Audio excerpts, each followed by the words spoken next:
안녕하세요. 반갑습니다. 문화예술 크로스 성평등 포럼. 우리는 안녕하십니까? 사회를 맡은 오한숙입니다. 반갑습니다. 코로나 단계가 상향이 돼서요. 마스크를 다 쓰셔야 되는데 저는 지금 보시다시피 많은 사람들과 한 5m쯤 떨어져 있어서 마스크를 빼고 말씀을 드리도록 하겠습니다. 그리고 오늘 참여하신 분들도 자기가 발언할 때만 마스크를 빼고 듣는 동안은 다 마스크를 끼고 참여하실 겁니다. 여러분 보시기에 좀 답답하셔도 상황이 상황이니만큼 이해해 주실 거죠? 네, 오늘 이 자리가 있기까지 어떤 과정들을 거쳐왔나 한번 짚어보겠습니다. 2019년에 성평등 문화 확산을 위한 예술인 네트워킹이 시작이 됐어요.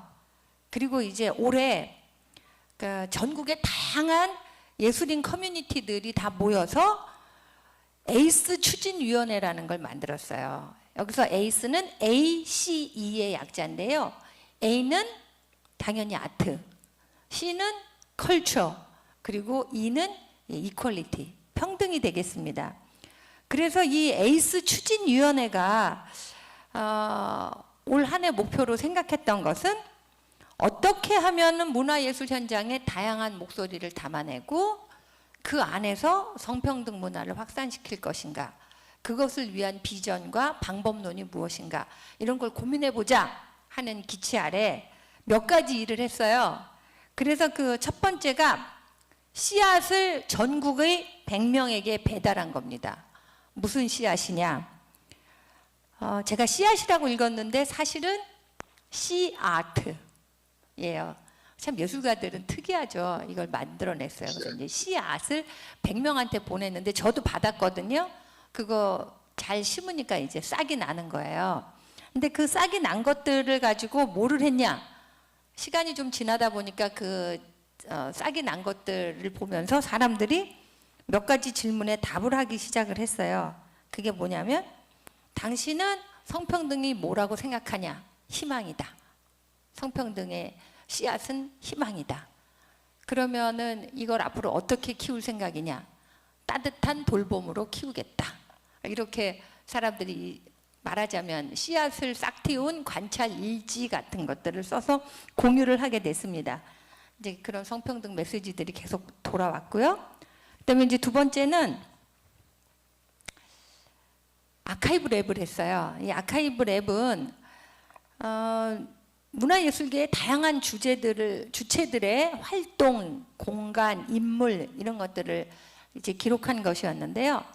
4개 지역에서 진행되고 있어요. 이곳 제주, 전라, 경상, 충청. 그리고 12월 5일부터는 포지션 민에서 온 오프라인으로 전시가 이어질 예정이고요. 또 하나 있습니다. 성평등 문화티움 31 프로젝트라는 것을 했어요. 그래서 다양한 장르의 예술인들이 11월 1일부터 1분 영상 작품으로 매일 한 편씩 온라인을 통해서 오픈하고 있습니다. 이런 과정들을 쭉 거치다가 이제 드디어 오늘 이 자리에서 저희가 다 같이 만나서 우리의 얘기를 좀 밀도 있게 나눠보자. 그래서 지금 TVN 교통방송의 공개홀에서 저희가 실시간 이 문화예술 크로스 성평등 네트워크 포럼, 제목이 뭐라고요? 우리는 안녕하십니까?를 이제 열게 된 겁니다. 오늘 순서는요, 1부 현장 토론하고 2부 화상 토론으로 진행이 될 건데요. 지금 요거 여러분들이 보시고 있는 거는 실시간 유튜브, 그리고 저희 에이스의 홈페이지를 통해서 여러분이 시청할 수가 있습니다. 자, 오늘 이제 구체적으로 이런 얘기를 나누기 위해서 몇 분의 패널을 모셨는데, 자, 아까부터 마스크가 답답하게 리허설 시간부터 쓰고 계시느라고 수고하셨는데요. 자, 4분 반갑습니다. 네, 마이크를 두시고 직접 한 분 한 분씩 마스크 잠깐 내리시고 소개 부탁드립니다. 네, 반갑습니다. 한라일보 기자 진선입니다. 네, 안녕하세요. 래퍼이고 힙합 문화 연구자이면서 주로 청소년 교양 강의 일을 하고 있는 박하지웅입니다. 네, 안녕하세요. 저는 시네마테크 운동하고 영상 작업 계속하고 있는 정유진입니다. 네, 안녕하세요. 저는 시각미술 기반으로 활동하고 있는 연미 작가입니다. 반갑습니다. 네, 반갑습니다. 그리고 지금 현장에 랜선으로 연결되어 있는 전국의 참여자들이 계세요. 반갑습니다. 손 좀 흔들어 주세요. 네, 저희 여기 잘 보이세요? 예, 잘 보이시면, 그렇죠. 많이들 해보셨나 봐요. 이제 위드 코로나의 연역이 좀 되다 보니까 사람들이 다 이제 어느 정도 익숙해지신 것 같아요. 그리고 혼자 계신 분들은 마스크 빼시는 거 특별히 허락해 드릴게요. 혼자 계시면. 예, 이제 본격적으로 얘기를 시작을 해보겠는데요. 지금 전국에서 여러분들이 참여하고 계시지만 이곳은 제주거든요. 그래서 이게 여러 곳의 사례를 대변해서 제주의 사례를 중심으로 들어보려고 그래요. 근데 특히 제주를 이제 문화예술의 섬이라고 하잖아요. 근데 한라일보의 그 진선희 기자께서 성인지 관점에서 문화예술의 섬을 한번 조명을 해보셨대요. 그래서 이제 아카이브 랩에도 그 전시가 될 거죠? 12월 5일부터? 네. 네, 그렇게 들었습니다. 네. 그래서 뭐 문화예술의 섬이라고 표방하고 있는 이 제주에서는 과연 성인지 관점이 얼마나 관철되고 있는지 조사 결과 어떻게 나왔습니까? 제가 그렇게 막 거창하게 조사한 건 아니고요. 원고 의뢰를 받고 네. 우선 제주 예술사에서 여성들이 어떤 역할을 했나, 또 어떤 뭐 위상을 갖고 있나라는 원고를 한번 작성해 봤어요. 그래서 오늘 그 포럼에서 그 원고를 좀 얘기해 달라 그래서 네. 제가 또 말을 하게 됐는데요. 우선은 제가 원고를 쓰려고 그 주로 창작 활동을 하는 단체를 중심으로 해서 여성 회원 수가 얼마나 되냐라는 걸 물어봤거든요. 근데 저희 제주 예총, 제주 민예총이 사실 대표적인 단체라면 두 곳에서 여성 회원 수가 얼마다라는 게 사실 기초 통계가 잡혀 있진 않더라고요. 기초 통계가 안 잡혀 있어요? 예, 그러니까 성인지적인 전체, 통계가 없는 거예요? 예, 전체 회원 수가 한 3,000명 정도 두 단체 합쳐서 이렇게 좀 짐작이 되는데 그 중에서 여성 회원들이 얼마나 활동하냐라는 거는 사실 기본적으로 갖고 있지는 않은데 물론 그 요청했을 때 하나씩 세 보면 되겠죠. 뭐 얼마나 있는데 세 볼 수는 있는데 그게 잡혀 있지 않은데 다만 제주미술협회 쪽으로 해서 거기 그 홈페이지에 회원 수가 공개되어 있는데 제가 한번 여성 회원들이 얼마나 되나 직접 좀 확인해 보니까 280명이 전체 회원 수인데 그 중에서 여성 회원이 한 145명 정도 되더라고요. 그래서 절반이 넘는 네, 거네요. 네. 그래서 그 단체에 비춰봤을 때 물론 제주미술협회가 오래된 단체이긴 하지만 아마 절반 이상 정도는 다른 단체도 비슷하게 활동할 거다. 그리고 단체에 소속되지 않은 예술가들도 많으니까 여성 예술가들이 그만큼 많이 활동하고 있다. 뭐 절반 이상이면 또 많이 좀 활동하고 있다고 보거든요. 그렇게 좀 저는 좀 결론을 내렸습니다. 그러니까 사실 문화예술 쪽에 여성의 숫자가 절반 수준은 된다는 거잖아요. 통계적으로 딱 명시되지는 않지만 이제 전국적인 기준도 수준도 저는 그렇지 않을까 이렇게 생각을 하는데요. 예술사 속의 여성을 정리하시면서 일단 2000년대까지 밀레니엄이라고 하는 2000년을 중심으로 나눠서 그 전반 2000년 이전의 흐름은 어땠는지 간략히 좀 짚어주시죠. 저희 그 제주도 예를 들면 제주도 무형문화재 종목 중에 해녀 노래나 뭐 사대소리 그 민요가 그 제주 민요들이 무형문화재 종목으로 지정되어 있는데 거기 보유자들이 사실 여성분들이시죠. 그래서 엄밀히 말하면 멀리 거슬러 올라가면 이미 여성 예술가들이 삶이 현장에서 활동을 해왔다 이렇게 보고 근데 제가 좀 조사를 한 거는 해방 이후에 그 사실 그 저희 그 현대 예술이라는 부분이 좀 형성되었다고 보기 때문에 그걸 중심으로 봤더니 사실상 그 초반에 뭐 60, 70년대에서 제주 여성 예술가들이 이름이 등장하는 경우는 좀 드물었어요. 저희 그 제주의 평론가로 활동하시는 중진 김병등 선생님이 제주 예술이 사회사라는 그런 책을 통해서 그 예술사를 이렇게 정리해 놓은 적이 있는데 70년대 이전까지는 사실 보기 드물고요. 그리고 80년대 들어서 장르별로 문학이라든가 미술 쪽에서 개인이든 단체든 좀 활동하는데 그 역량이 아무래도 저희 그 제주에 있는 그 유일한 대학이 제주대학교인데 제주대학교에서 예를 들면 문과 저희 초급 대학 시절에 국문학과 그러니까 지금은 국문학과죠. 그리고 나중에 80년대 초반에 생긴 미술학과나 음악학과 그쪽을 통해서 사실 뭐 전문 예술인들이 배출될 수 있는 길이 열린 거죠. 그래서 그 숫자를 봤더니 예를 들면 그 52년에 제주대학교가 개교했는데 국문과의 경우에는 남자가 37명, 첫 졸업생 숫자가 여자가 2명이었지만 그거 국어국문학과로 되면은 남자 6명, 여자 19명에서 83년쯤에는 훨씬 더 많아져요. 그리고 음악학과나 미술학과도 마찬가지고 그래서 그것과 연계해서 사회로 진출하는 여성들이 많아지고 또 그러니까 예술계로 진출한 여성들이 많아지고 그게 실제로 창작 활동으로 드러나게 되는 건데요.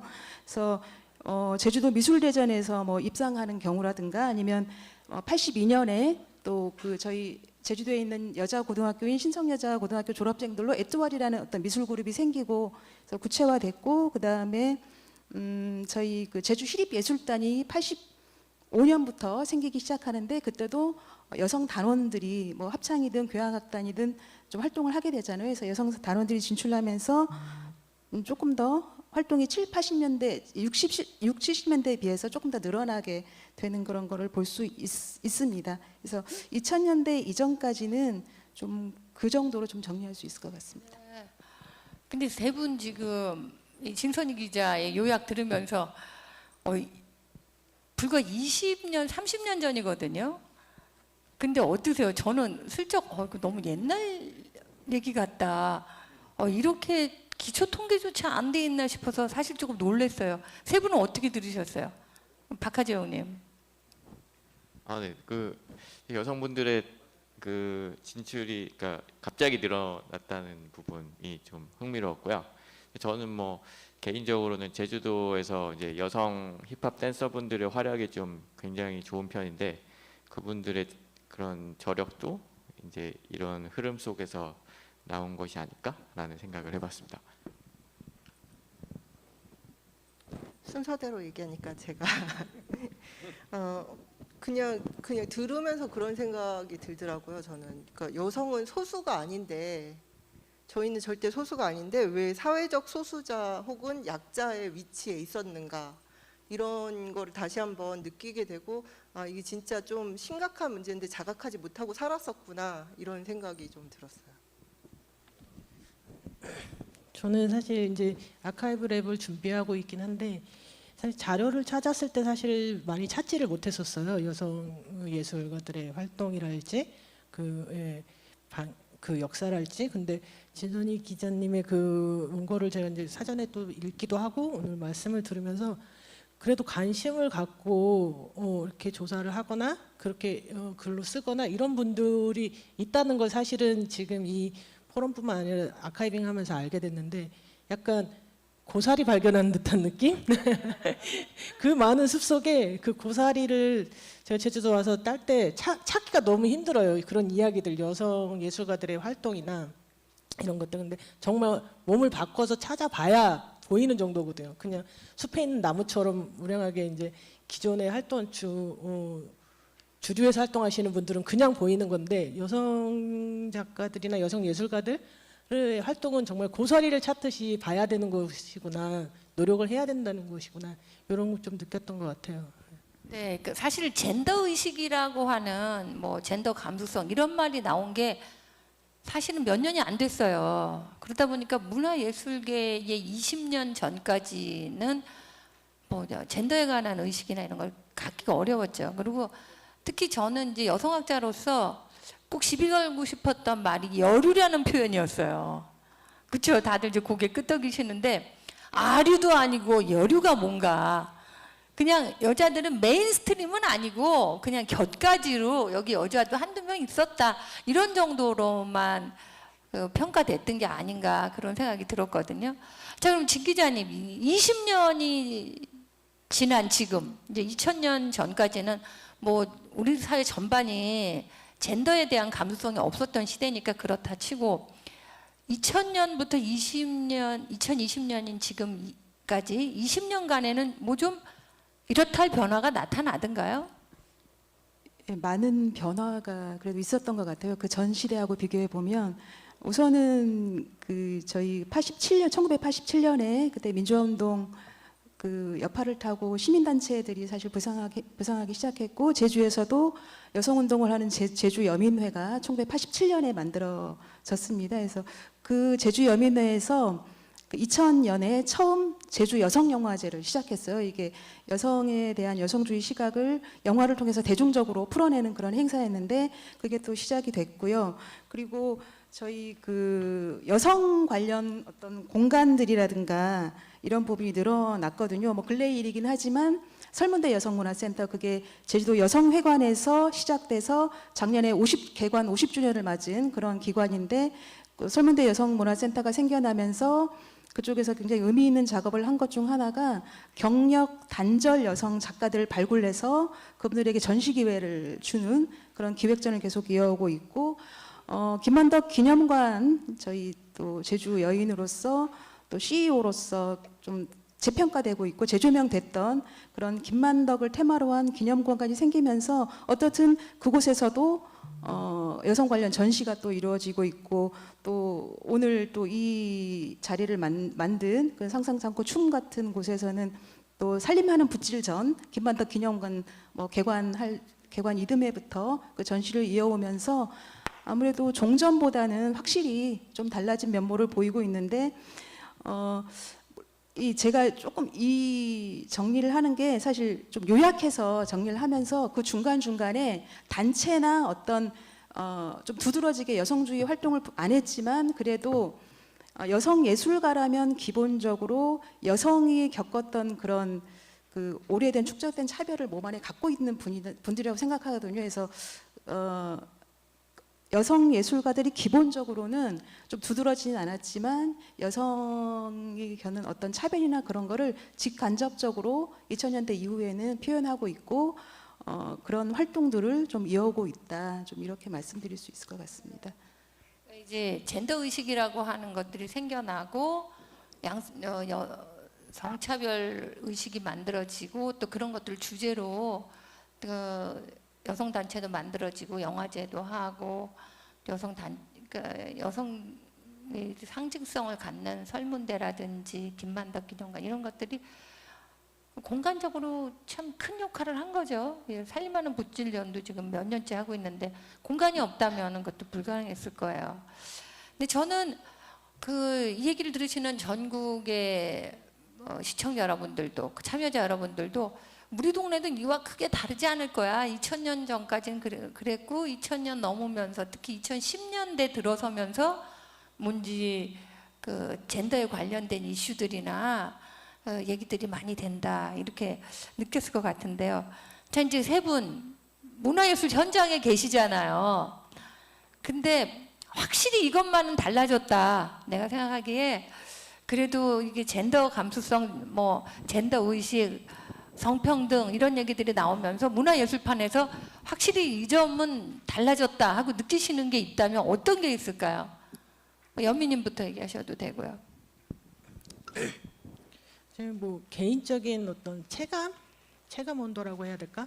현장에서 느끼는 거로는 확실히 전보다는 이런 이야기들을 밖으로 내놓고 할 수 있는 분위기가 됐다라는 거죠.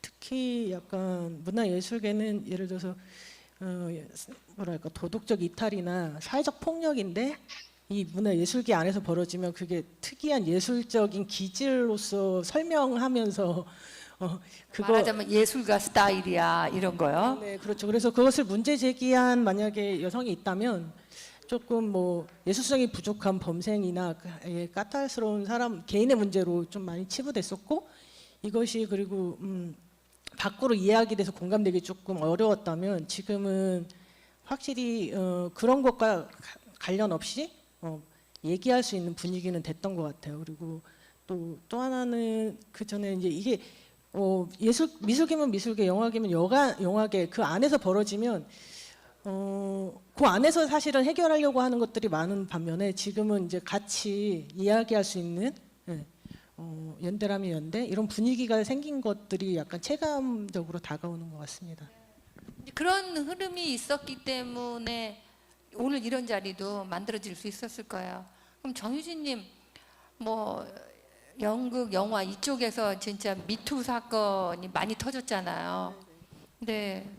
근데 그 영향이 분명히 있을 거라고 생각을 하고요. 그냥 단적인 예로 2020년, 그러니까 올해 56회 맞은 백상예술대상 얘기를 잠깐 해보자면 감독상, 그 신인 감독상 그리고 그 영화 예술상 이렇게 영화 부분에는 그런 굵직한 상들이 있어요. 물론 영화 대상도 있고 이렇게 하죠. 근데 그 대상 쪽은 기생충이 두 편을 다 받았는데 그 인물의 조명을 하는 감독상과 신인 감독상은 여성 감독들이 다 받으셨거든요. 뭐 예, 네. 독립영화 쪽에서 이제 좀 많이 주목을 받고 있고 김보라 감독님 만드신 벌새라든가 뭐 그리고 예술상 영화 예술상은 남산의 부장들의 미술 감독이셨던 그 김서희 미술 감독님이 받으셨어요. 그리고 신인상을 이렇게 뭐 후보군이 있는데 그 중에서도 이제 이번에는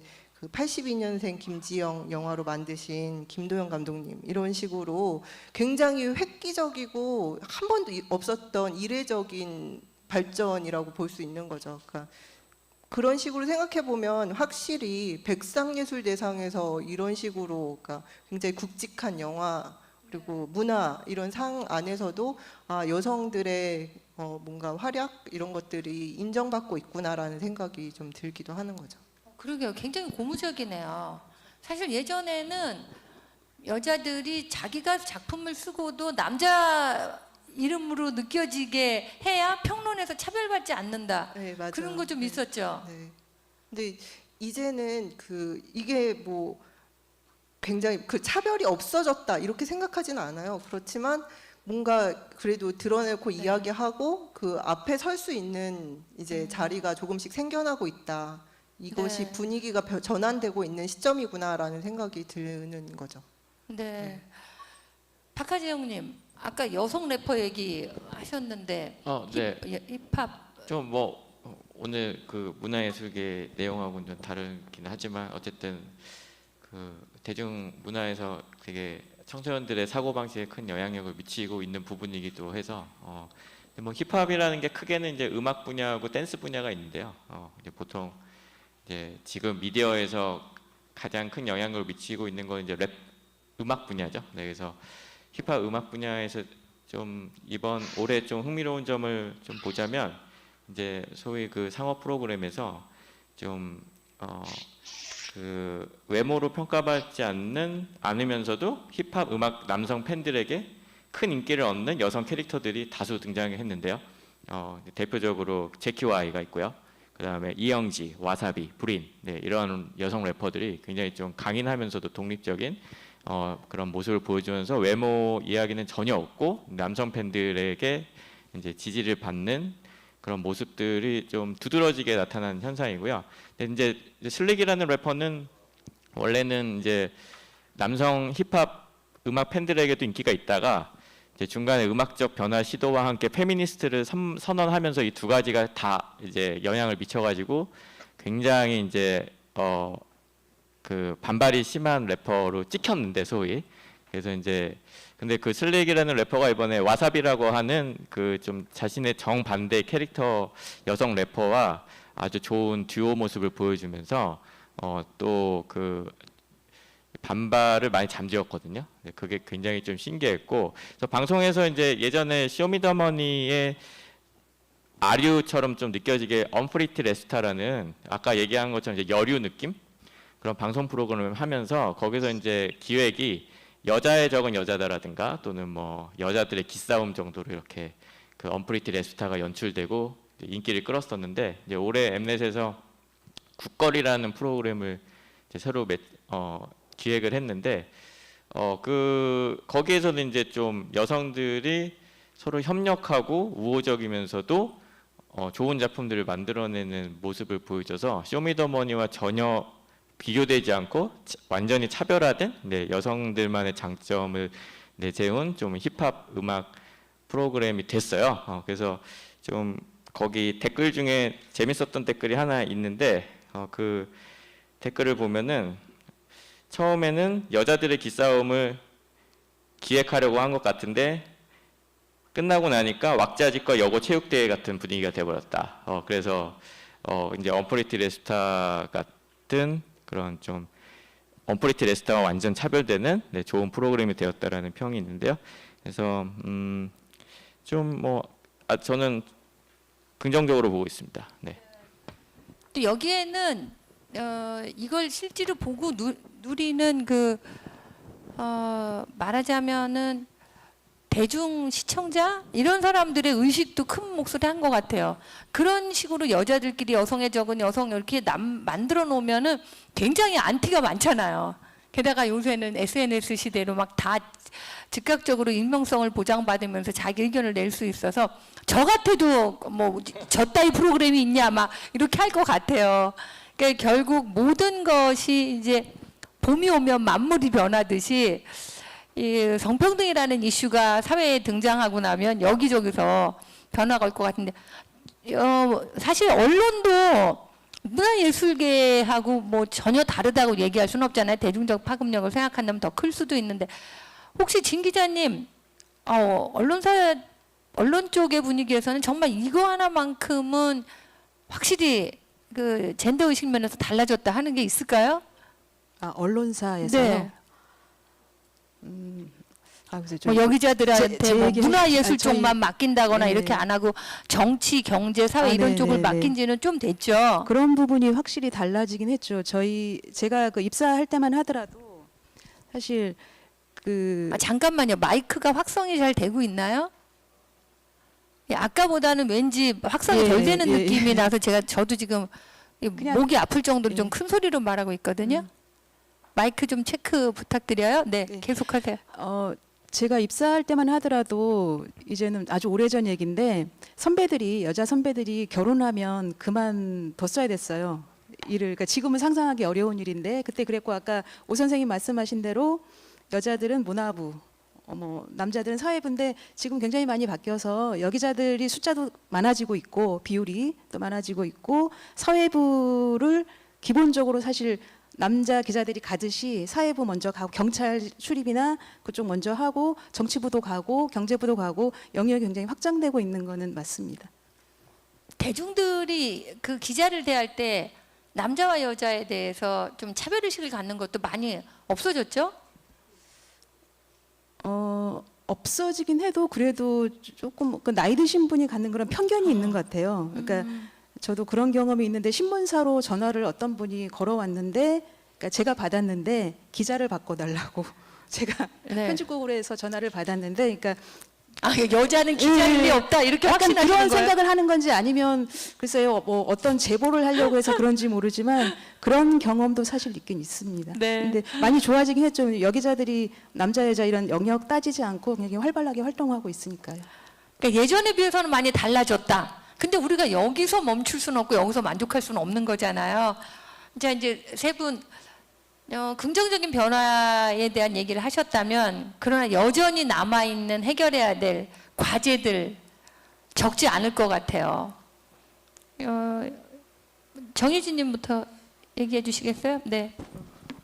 과제들이 적지 않죠. 아까도 잠깐 말씀을 잠깐 드렸는데 마이크 좀. 네. 아까도 잠깐 말씀을 드렸는데 차별이 없어졌다고 생각하지는 않고요. 그냥 다만 지금은 확실히 그 차별이 있음을 드러내고자 하는 힘들이 그리고 그 욕구들이 커졌고 그것을 어떻게 사회가 받아들이고 갈 것이냐 이 문제가 남은 것 같아요. 근데 이제 조금씩 변화는 생기고 있어요. 예를 들면 한국독립영화협의회라는 뭐 그런 단체들은 성평등을 위한 규약 이런 것들을 만들어 놓고 이제 성평등 교육을 의무적으로 이수하지 않으면 회원의 의무, 그리고 뭐 활동가들 그곳에서 활동하고 있는 그 의무 규약이에요. 그래서 한국 독립영화협의회 성평등 교육 이수는 회원과 활동가의 의무 규약으로 이 규약을 그러니까 기존에 있던 회원들도 지키지 않고 이제 그 교육을 이수하지 않으면 뭐 기존에 있었던 혜택을 이렇게 받지 못하게 한다던가 이런 것들을 하고 있고 그리고 2018년도 3월에는 한국 영화 성평등 센터가 생겼어요. 든든이라고. 네.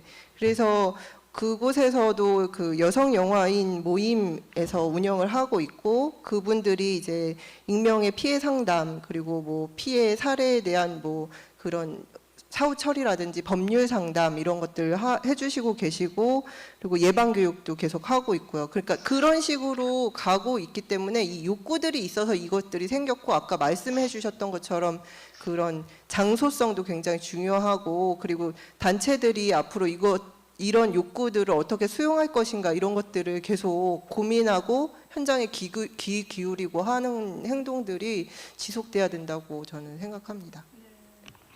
그렇죠. 이제 계속 되는 게 중요하다는 말씀이신가요? 네네. 그만큼 해야 될 게 많고. 그래서 아까 그 규약 얘기인데요. 기존 회원들이 좀 반발하고 뭐 이런 거를 해야 되냐 이런 건 없었어요? 성평등한 환경을 위한 규약이잖아요. 네. 이것은 가만히 살펴보면 다들 뭐 지금은 다들 아시지만 여성들을 위한 규약이 아니고 그 모두를 위한 그리고 여성과 남성의 성평등이 아니라 모든 성의 평등한 환경을 위한 규약이기 때문에 글쎄요. 네. 그 반발이 없었다면 다행입니다. 네, 연미님. 저는 이제 미술 작업하다 보니까 이게 이제 어떤 그 조직 체계 이렇게 있는 게 아니라서 실제적으로 현장에서 이제 만약에 그런 문제들, 여성 차별적인 문제들을 만났을 때마다 저뿐만 아니라 다른 이제 작가들, 여성 작가들이 이제 정체성의 혼란들이 이제 오기 시작했다 생각해요. 그래서 그러니까 아까 말씀하셨던 듯이 여류라는 말이 듣기 싫었던 것처럼 여성 예술가, 여성 작가 이렇게 그 자신의 이야기를 하고 자신이 경험한 것을 작업으로 했었을 때 예술이라기보다는 여성 작가, 여성주의 작품이라고 불리는 것도 싫어했던 것 같아요. 그러다 보니까 실질적으로 정말 체감하고 자기 안에서 나온 경험 안에서 나온 이제 작품이 아니라 좀 더 중립적이거나 좀 더 네. 포괄적인 가치 개념을 잡아서 가는 경우도 있고 그리고 실제로 이제 뭐 그런 성차별적인 문제에서 만약에 내가 발언을 한다고 할 때 예술가인가 활동가인가 아니면 운동가인가 이런 네. 정체성의 혼란도 겪는다고 생각해요. 그래서 외부적인 부분들에 대한 문제 진단이나 이런 것들은 더 많은 전문가분들도 하시겠지만 여성 작가들도 내가 무슨 이야기를 하든 내가 작업을 하고 그것을 예술로 푼다면 예술가로서의 어떤 정체성이 무엇인지를 조금 더 한번 깊게 생각하는 기회들이 좀 필요하지 않을까. 왜냐하면 혼자 네. 대체해야 되는 부분도 있고. 근데 그럼에도 불구하고 사실은 구조적으로 저는 이제 이렇게 개인적으로 작업하는 예술계 분들도 많기 때문에 예술가들이 많기 때문에 실제로 지망생이나 신진이나 그렇게 시작하시는 청년 작가들은 사실 안전망이 너무 없는 건 사실이다. 예. 그런 부분들은 좀 예를 들면 어떤 걸 안전망이라고 말씀하시는 거예요? 그러니까 이제 안에 들어와서 얘기를 만약에 뭐 미술계 안에 들어왔다라고 생각이 든다거나 전시를 했고 작가로서 타이틀이 있다면 얘기가 될 수 있는 부분이 있고 들어줄 부분이 있다면 이제 지망생이나 이런 분들 같은 경우는 이미 벌써 이제 검열의 단계에 들어올 수도 있겠죠. 예. 그래서 이제 그런 부분 뭐 예술가로서의 이 예술계 안에서의 차별에 대해서 얘기할 때 먼저 검열할 수도 있는 부분들이 있고 그거에 대해서 들어줄 부분들이 다른 차원인 거죠. 어디 가서 얘기할 데가 없는 거예요. 뭐 직장인이면 뭐 들어갔으면 그 딱 테두리가 돼 있는데 그런 부분들도 있고 해서 그런 부분들은 어떻게 공감을 끌어낼 수 있는지도 좀 계산돼야 될 것 같아요. 네. 저는 뭐 여성학자로서 굉장히 중요한 지점을 지적하셨다고 생각해요. 왜냐하면은 예술을 한다라는 것은 결국 개인적인 것을 통해서 사회적인 발언을 하는 거잖아요. 내가 이런 거를 느꼈다면 이게 이제 예술적인 방법을 통해서 대중들에게 전파될 때 공감을 갖게 하는 거잖아요. 그리고 사실 프랑스 혁명도 예술가들이 중심이 돼서 일어났던 그 민주화 운동이었고요. 근데 남자들이 바라볼 때는 너무 여성적 주제야 이렇게 치부할 때 여성들이 나는 작가가 아니고 그냥 내가 여성 작가인가? 내가 너무 내 문제에 매몰돼 있는가? 그리고 자꾸 자기 검열을 하면서 자기 문제를 예술화하고 작품화하는 데 있어서 꺼리낌을 가지게 되잖아요. 그건 저희 여성학에서도 굉장히 오랫동안 그 관심을 갖고 연구했던 주제거든요. 왜냐하면 여성 예술가들의 존재가 아주 좋은 방법으로 대중들에게 이런 젠더의 문제를 인식시킬 수 있는 거였기 때문에 그랬거든요. 근데 정체성의 혼란을 지금 연미 작가 정도면은 중견이시잖아요. 이제 작가로서의 자리를 잡으신 거잖아요. 이제 말하자면은 지금 막 진입하려고 하는 신진은 아니잖아요. 신인은 아니잖아요. 근데 신인들한테는 그런 어려움이 있다는 거죠. 네, 그런 부분들도 있을 수 있겠죠. 근데 오히려 또 요즘 같은 분위기라면 그들은 또 좀 더 당당할 수도 있을 것 같아요. 그러니까 네. 좀 더 자신의 이야기들을 하는 것들을 작업으로 더 많이 당당하게 풀어낼 수도 있는 것 같고, 말씀하신 대로 그러니까 여성적 주제들이 오히려 중견 작가들이 기본적으로 여성적 주제들을 가지고 했었을 때 너무 사소하거나 개인적이거나 내밀한 이야기라고 생각을 해서 사실은 좀 더 큰 사회적인 문제, 인류적인 이야기, 자연적인 이런 것들의 주제를 하면서 사실은 괴리감을 느낄 수도 있고 그럼으로써 거리를 뒀다면 지금은 좀 더 그런 예술가의 자신이 스스로가 여성 예술가와 예술가 사이에서 고민하고 있다면 그런 것들의 정리가 좀 필요하지 않을까 다시 고민하면서 예. 네, 그건 뭐 모든 여성 예술가들의 과제인 것 같아요. 박하재영님, 네, 뭔가 새로운 변화가 힙합 속에서는 많이 싹트는 것 같은 약간의 흥분을 아까 말씀하실 때 느꼈거든요. 네, 근데 그럼에도 불구하고 미디어적으로 그렇습니다. 네, 그럼에도 불구하고 이런 점이 좀 더 달라져야 된다, 이런 건 없어져야 된다 하는 게 있죠. 저는 이제 개인적으로는 일단 이제 교양 수업을 하려고 이제 학교를 많이 다니는데 1년에 한 100곳 이상 학교를 전국을 이제 다니고 있어서 많은 학생들을 만나는데 이제 고등학생들인가요? 중고등학생들을 주로 중고등학생, 만납니다. 네. 네. 이제 대화 내용이라든가 쓰는 언어에 대해서 이제 관심을 많이 기울이고 특히 남학생들의 언어에 대해서 좀 많은 관심을 기울이는데요. 근데 여하간 학교에서 선생님분들이 좀 잘 모르시던 분이 많더라고요. 이번에 작년에 시사인에서 20대 남자 현상, 20대 남자 현상 신층 여론조사를 했는데 우리나라 90년대생 남성들의 68.7%가 남성이 차별받고 있다라고 네.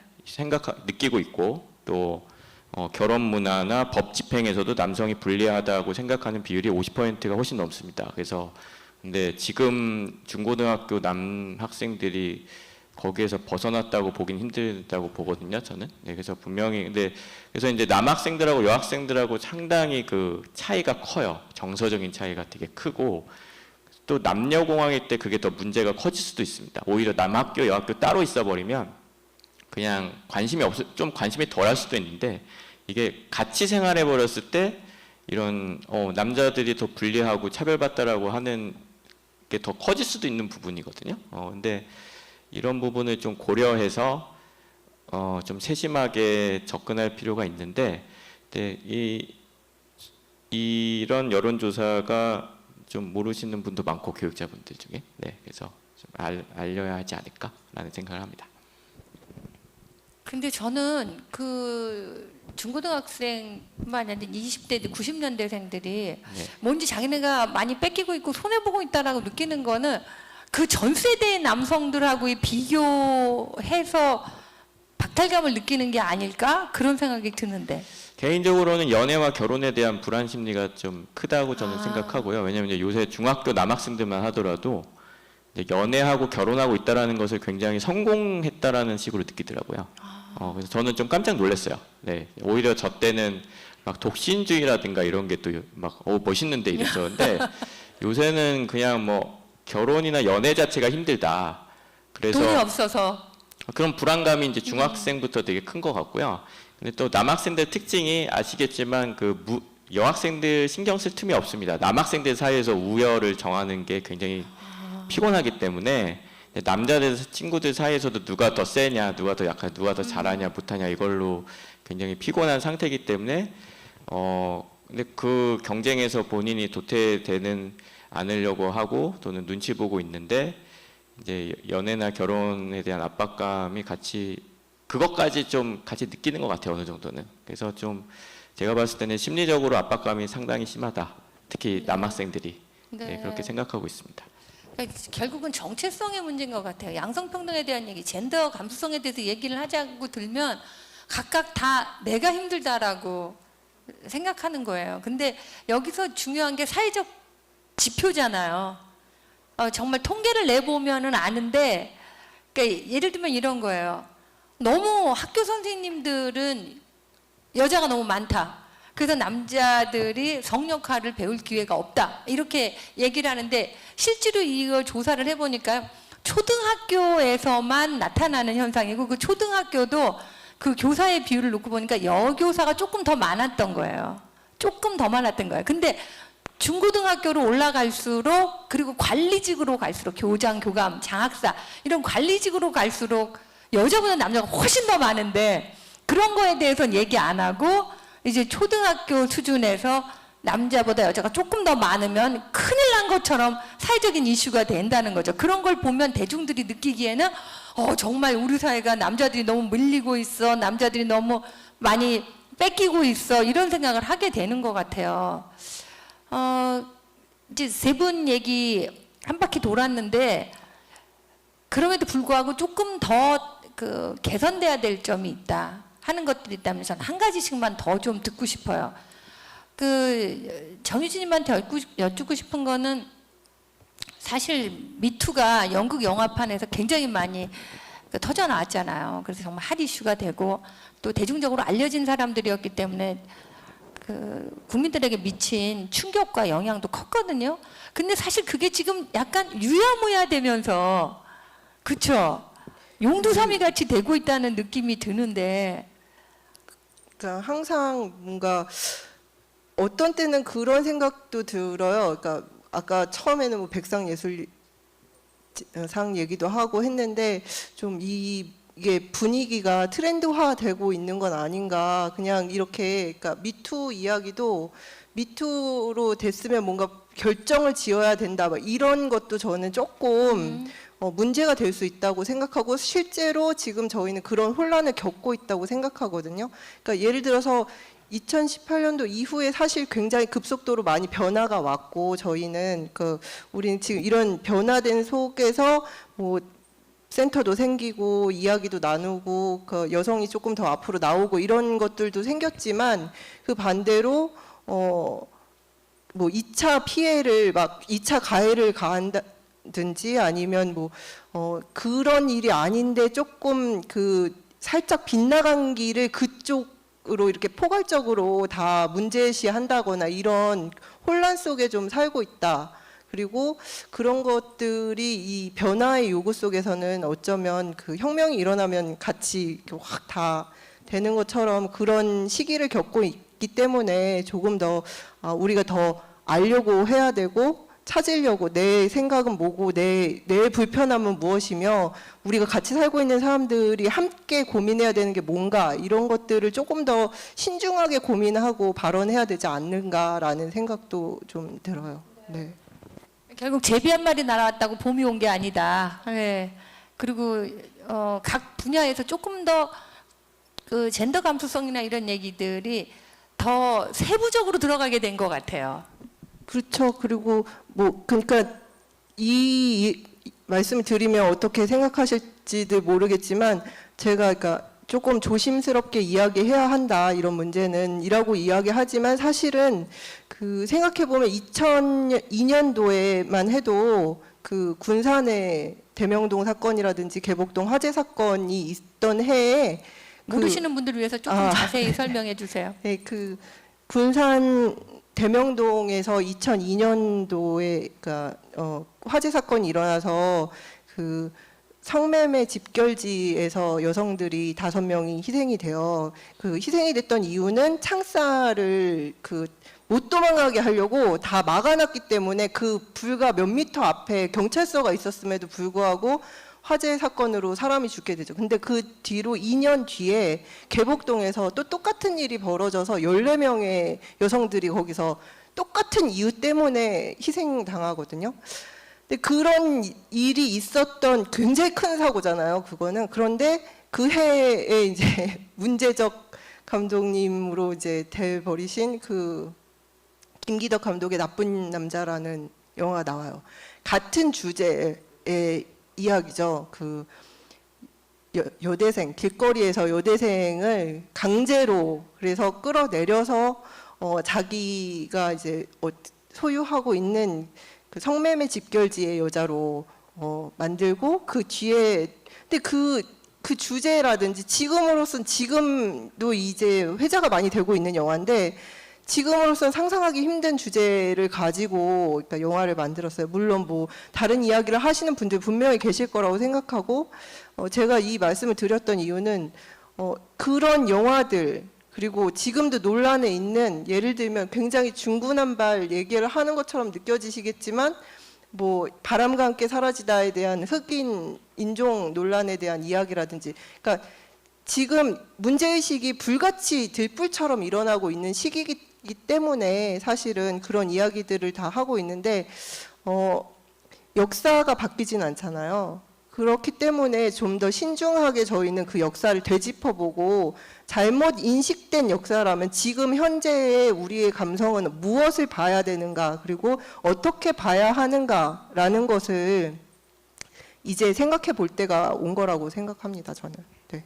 그러니까 하나의 유행병처럼 한번 우르르 한번 끌었다가 이제 끝나버리는 네. 그런 것으로 될까봐 네, 그게 제일 걱정이신 거군요. 네, 그렇죠. 근데 그 지금의 추세라면 그렇게는 안 될 텐데 방향을 잘 잡아야 되고 지속적으로 노력해야 한다라는 생각인 거죠. 네, 바로 이제 이 답변에 이어서 드리려고 하는 질문이 그런 거예요. 자, 그러면 지금 대중들의 의식도 굉장히 많이 변했고 이제 더 이상 젠더의 문제를 도외시하거나 거기에 역행하는 일을 한다는 것을 사회적으로 용납받을 수 없는 대의 명분은 됐어요. 그러니까 일종의 그 기초는 됐는데 이 기초 위에 무엇을 어떻게 할 것인가. 이제 거기에 우리 앞날이 달려 있는 거잖아요. 자, 그렇다면 여러분 이제 현장에서 느끼시는 많은 문제들을 이 자리에선 다 꺼내놓지 못하지만 알고 계실 거고 지금 이게 랜선으로 참여하시는 분들도 그래 사실 저 얘기 들으니까 난 이게 생각나. 난 또 이 얘기를 하고 싶고만 하는 게 다 있으실 거예요. 이제 2부에서 여러분들에게도 발언할 기회를 드릴 거지만 이런 것들이 많이 있음에도 불구하고 이제 여기 계신 분들이 대표가 돼서 하나의 솔루션을 제시하신다면 이게 기초는 됐으나 아직도 굉장히 많은 혼란과 여러 가지 주제들과 다양한 얘기들이 막 터져나오고 있는 이 상황에서 우리가 젠더 감수성의 문제를 좀 더 그 비전 있게 가져가기 위해서는 이런 것들이 좀 보완되고 마련돼야 되겠다. 뭐 제도적이든 아니면은 뭐 사람들의 의식이든 뭐든 좋습니다. 여러분 개인의 경험에서 나온 얘기도 좋고요. 박하정 님부터. 교육 현장 얘기해도 되나요? 네. 교육 현장에서. 네, 얘기해도 교육 되나요? 현장이요. 네. 좋죠. 사실 제일 중요한 문제이기도 해요. 네네. 근데 힙합적인 방식이 많이 활용되면은 상당히 효과적인 면이 있는데 그게 뭐 힙합을 엄청 좋아하지 않는 사람이면 사실 그걸 응용하기는 좀 힘듭니다. 근데 이제 만약에 잘 활용을 한다면은 이제 뭐 사실 말로 설명해서는 좀 힘들어요. 요새는 이제 성인지라는 말만 들어도 막 경기를 일으키는 학생들도 생기는 부작용이 좀 있다 보니까 그래서 뭐 또 성인지 얘기야 이런 거요? 네, 댓글 같은 데서도 이제 보이죠. 이번에 제가 여성 래퍼들 그런 댓글들에서도 이제 어떤 사람이 에너지가 예쁘다 이렇게 썼어요. 얼굴이 예쁜 게 아니라. 그랬더니 어떤 남자애가 얼굴은 안 예쁜데 이러니까 이제 댓글이 얼굴 얘기가 아니잖아. 에너지잖아. 야, 저 정도면 예쁘지 막 하니까 얼굴 예쁘다고 내가 팸이 됐네. 약간 이런 식으로 이제 흘러가고 뭐 하여튼 뭐 그런 사고들이 있죠. 근데 어쨌거나 이게 경험으로 느껴지는 게 반드시 있어야 되거든요. 말로만 느껴지는 게 아니라 그러니까 여성들과 남성이 동료와 협력하면서 경쟁을 한다라는 그런 경험에 반드시 있어야 되고 그런 거를 좀 봐야 되는데 네, 힙합에서 그런 부분들이 굉장히 좀 학생들에게 직감적으로 와닿는 부분이 있을 수 있거든요. 예, 그래서 저는 이제 남자 아이들이 하는 얘기 중에 이런 게 있죠. 어렸을 때부터 나는 나보다 약한 녀석 따위의 말은 듣지 않는다. 그래서 해적도 누가 더 세냐, 공룡도 누가 더 세냐. 그러니까 이제 로봇도 누가 더 세냐. 이게 이제 어렸을 때부터. 네. 근데 저는 그게 되게 정확한 말인 것 같아요. 나보다 약한 녀석의 말을 내가 들을 수 없다.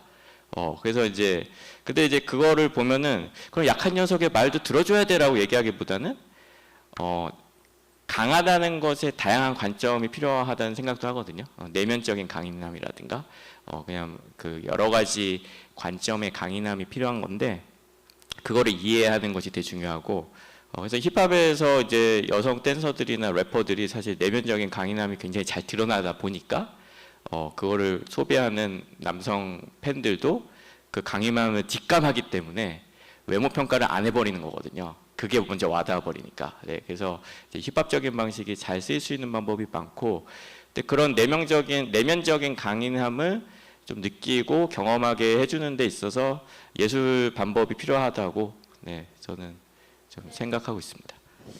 그래요. 대중들에게 다가가서 아주 친근하면서 깊이 있게 영향을 미칠 수 있는 게 사실은 대중예술인데 지금 힙합도 그 중에 하나잖아요. 그리고 힙합에서 제일 중요한 게 말하자면 우리나라식으로 얘기하면 사설 아니에요. 사설. 쫙 얘기를 푸는 거잖아요. 그렇게 따진다면은 남녀노소 누구나 다 그 랩이라든지 힙합에 대해서 매력을 느낄 것 같아요. 자기 얘기를 쭉 풀 수 있는 거니까. 근데 한 가지 네. 말씀을 드리자면은 랩만 이용하면 안 됩니다. 힙합은 춤을 같이 꼭 이용해야만 효과적이에요. 이게 랩만 이용하려고 하니까 좀 잘 안 되는 게 있어요 요새. 네. 네. 이 춤이 가지고 있는 힙합의 어떤 장점이 굉장히 많은데 네. 이 랩 교육 현장에서는 반드시 랩과 춤을 같이 연결해서 네. 사용해야만 힙합이 더 훨씬 더 좋은 효과가 있다라는 점을 저는 좀 말씀드리고 싶습니다. 네. 아니 그 미래 세대 또 현재 그 젊은 세대들의 젠더 의식 향상을 위해서 지금 굉장히 좋은 방법을 제시하신 것 같아요. 연민님. 제가 무슨 솔루션을 이렇게 제시할 수는 없는 수준인 것 같고요. 그냥 바람이 있다면 정부나 지자체나 공공기관에 여성의 비율이 많아지는 것뿐만 아니라 장애인이라든지 LGBT 성소수자들 이런 분들조차도 다 같이 일하는 이 비율들이 다 골고루 다양성 안에서 이 공공기관 안에서 이미 그것들이 자연스럽게 이루어진다면 아주 자연스러운 기준들이 생겨날 것 같고 정책들도 자연스러울 것 같다는 생각을 해요. 그러니까 편향된 어떤 층이라고 해야 되나? 네, 거기에서 이해하려고 노력하는 것이 아니라 그 자체 안에서 조직 안에서 이미 자연스러운 분위기가 돼야 애쓰지 않아도 균형 잡히고 평등한 어떤 것들이 만들어지지 않을까 싶어요. 그 캐나다의 트루도 총리가 2015년에 취임하면서 내각 30명을 정확히 여자 15명, 남자 15명으로 나눴거든요. 기자가 왜 그렇게 했냐고 물어봤더니 그냥 트루도 총리의 답이 간단했어요. 2015년이니까요. 그냥 시대 정신이라는 거죠. 근데 그런 시대 정신이 아직 우리나라에는 오지 않은 거죠. 정유진 님은 제가 솔루션이라고 해서 너무 부담을 가지시지 말고 그냥 제언 조금 정도. 네. 부담스럽긴 한데 그냥 생각해봤어요. 저는 그냥 아까 말씀 다들 같은 생각이신 것 같은데 그 개인의 욕구로부터 사회 문제로 가지고 나오게 되고 그 사회 문제 안에서의 그 혁명은 이루어진다 이런 이야기 하셨는데 영화도 힙합만큼이나 사실은 그 사회의 욕구가 있을 때 그 주제가 변하는 것이 되게 많거든요. 흐름상 지금 이미 변화는 시작됐고 제가 가끔 심사를 다닐 때가 있어요. 그 심사를 하면 오는 그 예선 심사 같은 경우는 오는 몇백 편의 영화를 보게 돼요. 근데 올해 작년 이 경향이 진짜 여성 이야기, 여성 서사의 이야기, 젠더 이야기, 그리고 소수적 약자들의 이야기로 꽉 차 있다시피 해요. 그러니까 굉장히 큰 변화는 이미 시작되었고, 그러니까 다양한 욕구의 당연한 받아들임 이게 올 수 있는 사회 이제 점점 열리고 있다라고 생각합니다. 예, 그럼 이제 이 자리에 아까 그 연민님께서 얘기하시기를 뭔지 공직이라든지 공공 분야에서 좀 의사결정을 하는 자리에 다양한 사람들이 들어갔으면 좋겠다 얘기하셨잖아요. 그래서 특별히 두 분의 게스트, 패널 게스트를 더 모셨습니다. 제주도의 성평등 정책관하고요, 제주문화예술재단의 이사장 두 분을 무대로 모시겠습니다.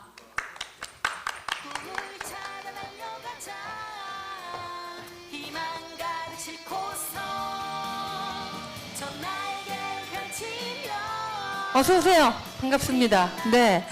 객석에 앉아서 얘기 들어보시니까 아 정말 우리가 해야 될 일이 많구나 하고 느끼셨을 것 같아요. 네. 저 인사와 더불어 두 분 먼저 인사 간단히 해주시고요. 네, 안녕하세요. 제주특별자치도 성평등정책관 이현숙입니다. 예, 모두 반갑고 감사합니다. 네, 안녕하세요. 제주문화예술재단 이사장 이승택입니다. 반갑습니다. 네. 자, 두 분은 지금까지 평등과 문화예술 쪽에서 일하고 계시잖아요. 우리가 지금 문화예술 크로스 성평등이란 말이에요. 다 해당이 되시는 분들이고 아주 어떤 면에서 직결된 분들이에요. 지금까지 제주도에서 이 문화예술 쪽과 관련해서 성평등 전반이 아니라 문화예술과 관련돼서 그 성평등 정책관실에서 하셨던 일은 어떤 게 있을까요? 네, 저희가 지금 이 사업도 제주도에서 양성평등 기금 사업으로 지원을 해서 이루어지고 있는 건데요. 지금 수년째 지금 문화예술 분야의 성평등 인식 확산을 위해서 저희가 작년에도 그 여성주의 예술가들을 모여서 함께 행사를 했었고요. 그리고 올해도 이런 행사를 하고 있고, 저희 양성평등 기금 사업으로 활용해서 뭐 문화예술 속 성차별 요소를 찾아내는 글쓰기 작업이라든지, 그리고 4.3 여성 역사 구술 작업, 그리고 어떻게 보면 지금 성평등 동화 어린 시절에 만나게 되는 동화에서의 성차별적 요소를 찾아내는 성평등 동화 구연 대회도 있고요. 그리고 좀 재래 문화가 사실은 아직 여전히 가부장제에서 이제 넘어서지 못하고 있잖아요. 그래서 재래 문화를 다시 한번 살펴보는 그런 뭐 여성이 재관을 해본다거나 뭐 이런 어떤 기금 사업도 진행을 하고 있고, 좀 여러 가지 해서 올해도 사실은 이 행사가 제주도에서 어떤 성평등을 테마로 한 모든 전국의 문화예술과 함께 여기서 큰 행사를 하고 싶었으나 코로나로 인해서 이렇게 랜선으로 연결이 된 점이고요. 앞으로도 저희는 모든 분야의 성평등 인식 확산을 위해서 다양한 활동을 할 생각입니다. 뭐 이승택 이사장께서는 어떤 면에서는 직접적으로 이 일에 연루돼 계신 분이에요. 그래서 이제 지금까지 어떤 일 하셨고 앞으로 어떤 계획 갖고 계신지. 사실 문화예술계에서는 사실 남성 여성 그 구분하기가 굉장히 어렵지 않습니까? 그 작품 자체를 한 분의 어떤 작가로서 이렇게 활동들을 하시는 거기 때문에 뭐 인간을 그 남성이나 여성 구분하지 않고 어떤 개별적 존재로서 저는 인류에게 예술작품이라는 좋은 선물을 주는 그 분야라고 생각을 하거든요. 그래서 그런 구분이 돼서 뭐 저 여러 가지 어떤 일들이 생기는 거는 저는 사실 좀 상상하기 어려운 그런 어떤 장르가 아닌가 그런 생각을 합니다. 그래서 재단에서는 뭐 남성 여성 구분한다는 것 자체는 별로 생각을 하지 않고 그냥 한 개인의 작가로서 어떤 인식을 하고 예를 들면 저희가 지원하는 프로그램이나 이런 부분에 대해서는 그런 차별 없이 그냥 진행하고 있다라고 생각을 하고 있고요. 뭐 예를 들면은 이런 것도 있습니다.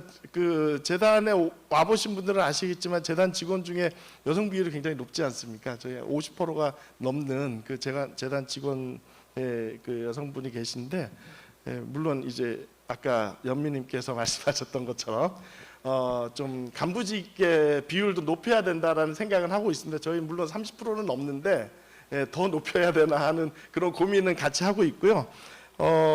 그리고 예전에 그 여러 이슈들이 좀 있어서 재단에서는 이미 규정으로 그 성희롱이나 성폭력 관련된 이슈가 있는 분들은 저희가 지원을 받지 못하도록 저희 규정을 만들어 놓은 상태입니다.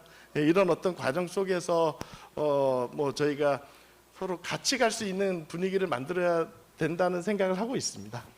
자, 그럼 이 두 분한테 이쪽에 계신 네 분이 하고 싶은 얘기 있으시면 또 뭐 질문하고 싶은 게 있다면 질문도 하시고 자유롭게 얘기를.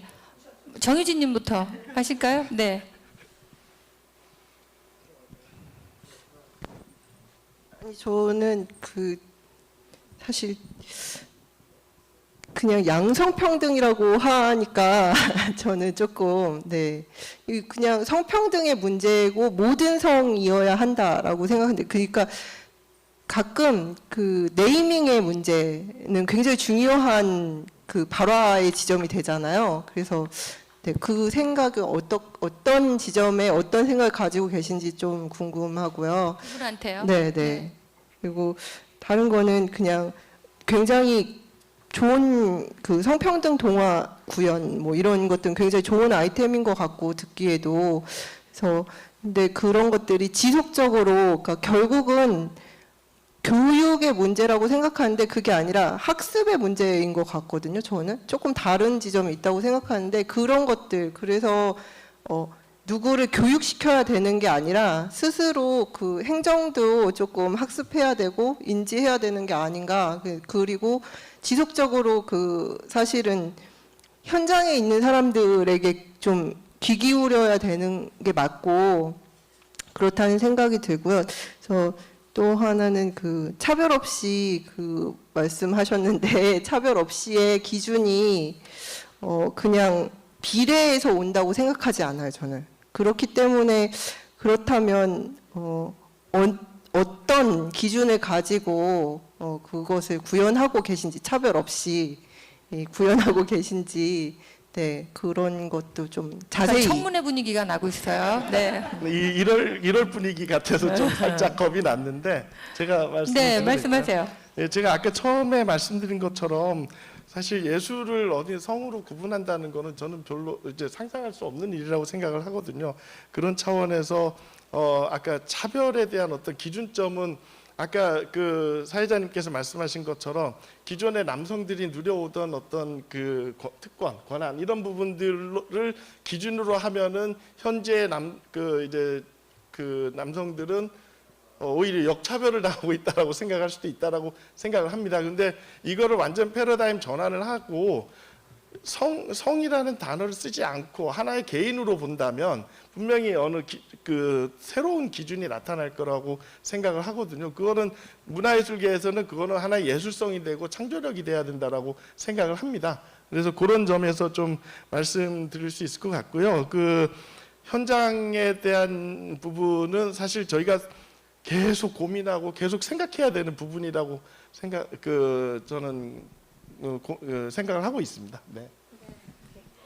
네. 발언할 때 마스크 내리는 거 맞나요? 네. 아까 가장 먼저 성평등, 양성평등 네이밍에 대한 말씀을 하셨는데요. 사실은 지금 현재 여성가족부에서도 성평등과 양성평등을 혼용해서 사용하고 있고, 현재 법 체계에서는 양성평등 기본 법 체제 안에서 하고 있기 때문에 사실은 어떤 성소수자나 뭐 별도의 성에 대해서 차별을 하거나 그런 정책을 별도로 시행하지는 않지만, 현재 저희 행정에서는 가장 공격적인 정책을 할 수 있는 건 아니잖아요. 그래서 양성평등 기본 법에 따른 그 정책을 시행할 수밖에 없는 상황이어서 지금 저는 성평등 정책관이고요. 네, 그리고 양성평등 기금으로 지원하고 있어서 사실은 조금 혼용해서 사용하고 있습니다. 그리고 성인지라는 단어로 이제 주로 많이 쓰이긴 하는데, 사실은 지금 저는 재단 이사장님과 조금 생각은 다른데요. 성평등을 이루는 도구 중에 여러 가지가 있지만 뭐 성인지 교육도 있을 거고요. 그리고 성별 분리 통계라는 게 과연 남녀를 차별하지 않는 정책이라고 해서 성별 분리 통계가 불필요한 게 아니라 그게 저는 기본이 돼야 된다고 생각하거든요. 그리고 과연 우리가 언어가 중립적인가, 예술이 중립적인가라는 생각을 할 때 저는 중립적이지 않다고 생각합니다. 우리가 예전에 썼던 미망인이란 단어가 지금은 쓰지 않지 않습니까? 그때 그 단어가 중립적이지 않다는 얘기를 저희는 해본 적이 없지만 아직미에 뭐 죽을 망자 사람 인자 써서 배우자를 사별한 사람인데 아직 따라 죽지 못한 사람이라는 한자 단어를 썼던 그런 어떤 역사적인 걸 살펴보면 예술도 뭐 중립적으로 차별하지 않는다라는 것보다는 좀 더 이제 어떤 각자의 성에 따른 지향은 좀 고려돼야 된다고 생각을 하고요. 그리고 단순히 성희롱 성폭력에 대한 그런 어떤 그 전적이 있는 사람을 이 사업에 못하는 거에서 넘어서서 어떻게 이런 예술 활동을 하거나 이런 공모 사업에 참여하는 적어도 공적인 기금을 받아서 하는 예술 어떤 공모 사업에 참여하려면 기본적으로 성인지 감수성에 대한 교육은 필요하지 않을까 뭐 이런 생각을 저는 하고 있습니다. 예. 네. 이승택 이사장 뭔가 막 열심히 적으셨는데 지금 랜선으로 참여하신 분들 많이 기다리셔가지고요. 저분들하고 얘기를 하다 보면 지금 하시고 싶은 얘기들이 자연스럽게 나올 계기가 될 것 같아요. 자, 이제 드디어 기다리던 랜선 참여자들의 시간이 돌아왔습니다. 오래 기다리셨어요. 손 좀 흔들어 주세요.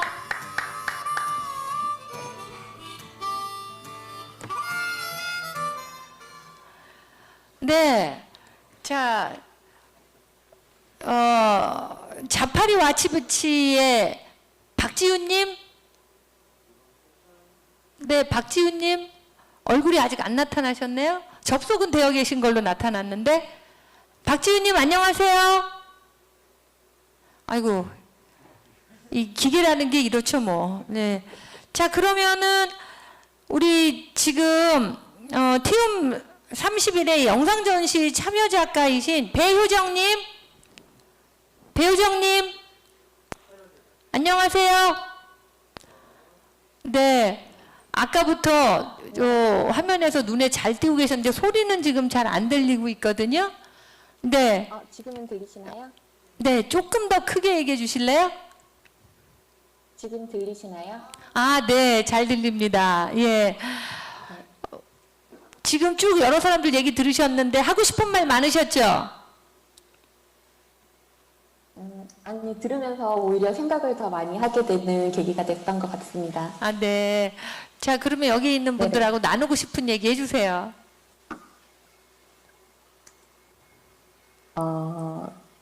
저는 처음에 이렇게 그 성평등 관련해서 작품에 참여해 달라고 부탁을 받았을 때 사실 조금 당황을 했어요. 왜 그랬냐면 성평등이라는 게 되면 좋은 것다라는 막연한 생각만 가지고 있었지 이게 어떤 식으로 어떻게 이야기를 해야겠다라는 생각을 깊이 해본 적이 없었거든요. 근데 이번에 작품을 하면서 생각을 하게 되면서 내가 되게 당연하다고 생각하고 넘겼던 일들이 모두 성 불평등을 불러일으킬 수 있는 작은 씨앗들이 될 수 있었구나. 네. 이런 작은 거 하나하나도 제가 잘 생각하고 행동해야겠다 그런 생각을 했습니다. 네. 그런 점에서 아마 자유롭지 않은 사람은 없을 거예요. 그런 면에서 자유로운 사람은 없을 거예요. 왜냐하면 우리도 다 이 문화에 젖어서 살았기 때문에 말로는 남들이 얘기한 거는 너 그거 문제야라고 하지만 나도 모르게 문제되는 말과 행동을 나도 하고 있거든요. 부산 아카이브랩 운영하시는 백소연님. 네. 소리가 잘 안 들려요. 얼굴은 잘 보이는데. 네. 네, 이제 됐습니다. 네. 부산에서 지금 아카이브랩 운영하고 계시다고요? 아니, 저희 그 경상권 아카이브랩 진행팀으로 참여하고 있습니다. 네. 말투를 네네. 들으니까 경상도에 사시는 분이 분명합니다. 네. 반갑습니다. 예. 네. 아유, 코로나만 아니었으면 다 같이 제주도에 모여서 관광도 하면서 얘기를 했으련만 아쉽습니다. 예. 오늘 여기 참여하시면서 어떤 생각하셨고 어떤 얘기 나누고 싶으세요? 일단 저는 그냥 그러니까 성평등 네트워크라고 했을 때 어떤 얘기들을 오갈까에 대해서 좀 많이 궁금했었는데 초반에 뭐 여성의 뭐 예술인 수라고 해야 되나? 네네, 그런 이야기도 나왔고, 그리고 뭐 뒤쪽에 어떻게 또 정책적으로 여성들이 여성 외에도 그러니까 좀 말하기가 힘든데요. 네. 성차별 받지 않는 그런 문화들을 만들 수 있을지에 대해서 좀 고민을 하게 되는 것 같아요. 저는 또 그리고 부산에서 지금 문화기획자로서 활동을 하고 있는데요. 성평등 문화를 어떻게 또 확대하고 그 다음에 또 약간 말을 조금 힘든데 어쨌든 성평등 문화라는 거 어떻게 기획자로서 확산해야 될지 좀 고민이 많이 되는 것 같습니다. 그래서 아까 약간 그리고 교육적인 부분으로도 좀 많이 필요한 것 같고 저희 그 부산 아카이브에 참여해 주시는 팀들 중에서도 그래서 그런 활동을 하는 팀이 또 있어요. 방송폭력연대라고 해서 그래서 나중에 그 팀의 팀원분이 지금 참여하고 있는 걸로 저 알고 있는데 그분의 이야기도 들어보면 좋을 것 같습니다. 네, 이제 그 씨앗이 이제 부산에선 또 부산 스타일로 펼쳐져 나가겠네요. 네, 문화기획자로서 수고 많이 해주세요. 고맙습니다. 다음에는 전라도로 한번 가보겠습니다. 도인정님, 네, 손 좀 흔들어주세요. 네, 아유, 역시 민주시민교육센터에서 일하시는 분답네요.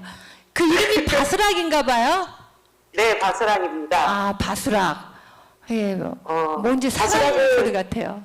네, 맞아요. 그 작은 소리잖아요. 바스락이라는 네. 것은 아주 작은 것들이 부딪혀서 나는 소리. 네. 사실 그 소리에 집중하는 게 민주주의, 네. 민주주의성에 관한 시작이라고 생각해서 바스락이라는 명명을 했고요. 네. 그런 이야기들을 집중해야만 평등한 사회가 되지 않을까라는 생각을 하고 있습니다. 네.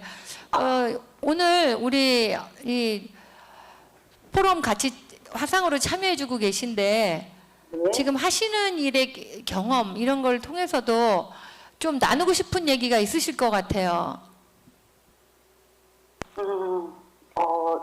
오늘 포럼에 참여를 해서 여러 가지 얘기를 들었거든요. 근데 잠깐만요. 지금 계신 공간에 혼자 계신가요? 다른 사람들하고 같이 계신가요?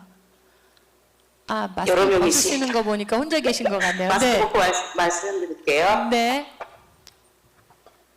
제가 지금 교육과 관련된 활동을 하고 있는데 오늘 이야기 포럼을 들으면서 좀 되게 여러 가지 생각이 들더라고요. 네. 제가 성별 영향권과 컨설턴트도 같이 하고 있거든요. 네, 거기에서 나오는 여성 비율과 성별 비율, 통계가 있어야 되는 많은 필요성에 대해서는 되게 많은 게 알려졌다라고 하는데 이 포럼에서 그 비율과 관련된 이야기가 나와서 조금 당황했고요.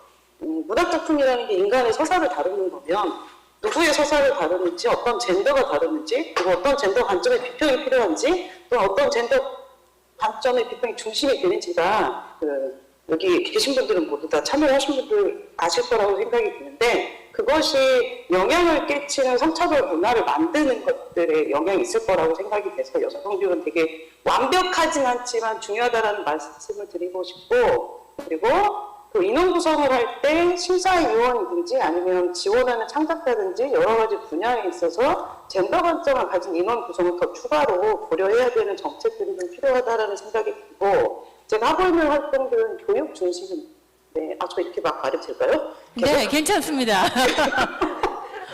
아니, 막 보물같이 쏟아지고 있어요. 얼마나 할 말이 많으시겠어요. 이 발언 기회가 한 번밖에 주어지지 않기 때문에 네. 제가 원래 말씀드리려고 했던 것은 성평등한 문화교육과 관련된 고민하고 그다음에 성평등 교육이 문화활동형으로 이루어져야 된다는 얘기를 주로 말씀드리고 싶었어요.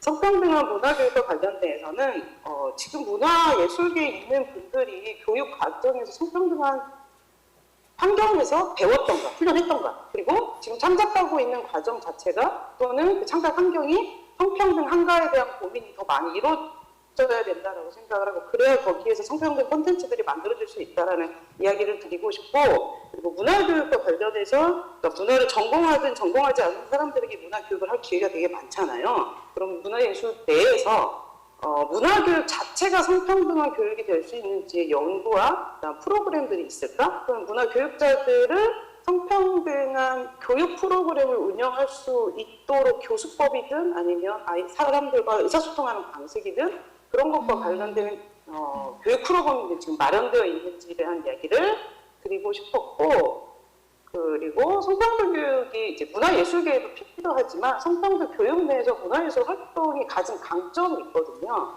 그러니까 일상에서의 사람이 변하게 만들기 위해서는 문화라는 것이 감각을 자극하고 사유를 자극하면서 일상에서 자연스럽게 성평등 문화를 이렇게 확산하는데 서로 유인할 수 있는 힘을 지니고 있을 수 있어서 문화예술계에서 성평등한 가치를 담은 문화예술 활동 콘텐츠를 좀 개발하는 움직임이 있었으면 좋겠다라는 생각이 들어서 그 말씀을 드리고 싶었습니다. 아, 네, 아유, 굉장히 열변을 토해 주셨어요. 그러니까 사실은 저런 더 말하고 싶은데 참았어요. 네, 잘 들었습니다. 아우, 저분이 진짜 코로나만 아니면 이 현장에 계셨어야 되는데 실제로 이제 지역에서 민주시민교육이라는 걸 하면 교육 방법론으로 문화예술적인 컨텐츠가 필요하단 말이에요. 근데 그런 문화예술적인 컨텐츠 자체도 약간 그 젠더 감수성 면에서 보면 오염되어 있는 게 있을 수 있다. 강사도 그렇고 내용도 그렇고. 자, 이럴 경우에 굉장히 고민이 많으실 것 같아요. 지금 그 도인정 씨 얘기 들으시면서 여러분들은 어떤 답을 주고 싶으세요? 뭐 추천하고, 아니 답이라기보다 추천하고 싶은 그림이라든지 이런 거 한번 써보세요. 뭐 그런 거 생각나는 거 없으세요? 근데 이미 뭐 이런 변화가 있다는 거 아까 얘기하신 것만으로도 좋은 그 교육 내용은 어느 정도 도움을 받으셨을 것 같기는 해요. 이 문화에서 말씀, 여기 두 분도 같이 얘기하셔도 돼요. 이제 사실 여러분도 어떻게 보면은 이 자리에 패널로 나와 계신 문화예술 현장에 계신 분들, 문화예술인이라고 하는 분들한테 저분이 숙제를 내준 거예요. 과제를 던진 거예요. 예, 연미님. 그냥 뭐 도인정 씨랑 대화한다는 생각으로 말씀하세요. 그러니까 요즘에는 각 분야에서 문화예술가들한테 요구하는 것들이 참 많은 것 같아요. 그 전통적인 예술가들이 이제 사회적 역할로서 이제 호명될 때 특히나 이제 교육 부분 이런 데서도 많이 이제 하게 되죠. 그리고 요즘은 생활예술이라고 해서 또 그렇고 그 교육자로서 호명되고 있는 예술가들이 지금 되게 많은 상황이라서 지금도 저도 어떻게 보면은 이제 작가로서 있는데 문화예술적으로 어떻게 풀어가면 좋을까요? 좋은 어드바이스 주세요라고 했을 때 이게 반짝거리는 아이디어로 되는 일인가? 이런 생각을 해요. 예. 그러니까 예술에 대해서 기본적으로 수단으로 일단은 이제 되게 되면은 이미 고정적인 예술에 대한 관념이 있어서 이걸 가지고 와서 여기 접목시켜 주세요라고 하는 게 되거든요. 실질적으로 예술의 그 순수 예술에 대한 기본적인 개념들에 대해서 훨씬 더 많이 공감하고 공유하고 배울 수 있는 지점들이 돼야 되는데 학교 교육에서 이미 사라진 예술 과목들 근데 예술가들도 이제는 그런 교육을 받으면서 자란 예술가들한테 그거와 벗어난 다른 걸 해달라고 하게 되면 기본적으로 교육에 대한 방향에 대해서 좀 더 예술가들은 필요한 어떤 그 기질이라고 할까, 능력이라고 할까, 소양 이런 것들이 필요한데 그것이 아닌 채로 예술성으로 그냥 좀 더 쉽게 접근할 수 있는 방법으로 얘기해달라고 하면 예술가로서는 좀 난감한 부분들이 있어요. 뭐 그냥 재료를 바꾸고 방법을 바꾸고 이런 것들로 접근하기는 하지만 기본적으로 이런 성평등 관련해서 이렇게 인식을 바꾸는 거에 있어서 예술이 가져와야 된다면 그런 예술적인 작업을 하고 있는 작가들의 그 뭐랄까 예술성 이런 것들도 감상하거나 즐기거나 이럴 수 있는 토양이 먼저 더 마련되면 더 효과적일 거라고 생각해요. 교재로서가 아니라. 예. 그러니까 결국은 어떤 면에서는 각 분야의 사람들끼리 서로 이제 고민하는 시간. 나는 이 주제를 놓고 지금 이런 고민을 하고 있어. 이렇게 고민을 꺼내놓는 것 자체가 그 교육의 과정이 될 수밖에 없는 단계가 아닌가 그런 생각이 좀 드네요. 제가 지금 이 시간이 되게 오버되고 있다고 빨리 여기 랜선에 계신 분들 한 분 한 분을 더 소개해달라는 압박을 받고 있어요. 지금 이쪽에서 보면 제주의 이경식님, 네, 예, 그리고 지금 제주의 김현주님, 네, 또 제주의 현나이님, 예, 현나이님 지금 얼굴이 안 보이고, 예, 현나이님, 네, 저 부산의 조은하님, 감사합니다. 그 다음에 경상권의 수진이라고 쓰셨네요. 이수진 씨인데 영어로 표시하신 건가요? 네. 그 다음에 부산의 김경화님, 제주의 강신원님, 예, 아까 효정님하고 효연님은 했고, 저 완전 튼튼님, 완전 튼튼님은 지금 어디 숲에 계신 거예요? 그림을 배경으로 계신 거예요? 네, 가상 배경입니다. 가상 배경이에요. 완전 속았습니다. 네. 네. 신혜정님, 그 다음에 또 연정님. 연정님은 아주 꽃으로 그 가상 배경을 해주셨네요. 제주의 백명주님. 지금 이런 분들이 함께하고 계신데요. 또 반성폭력 연대도 함께하고 계시고, 이준규님, 이옥수님, 인문수피다님, 문화공간 양, 이런 분들이 지금 같이 하고 계셔요. 자, 그럼 이제부터는 그 자유롭게 난 이 얘기하고 싶다 하는 분 손 드십시오.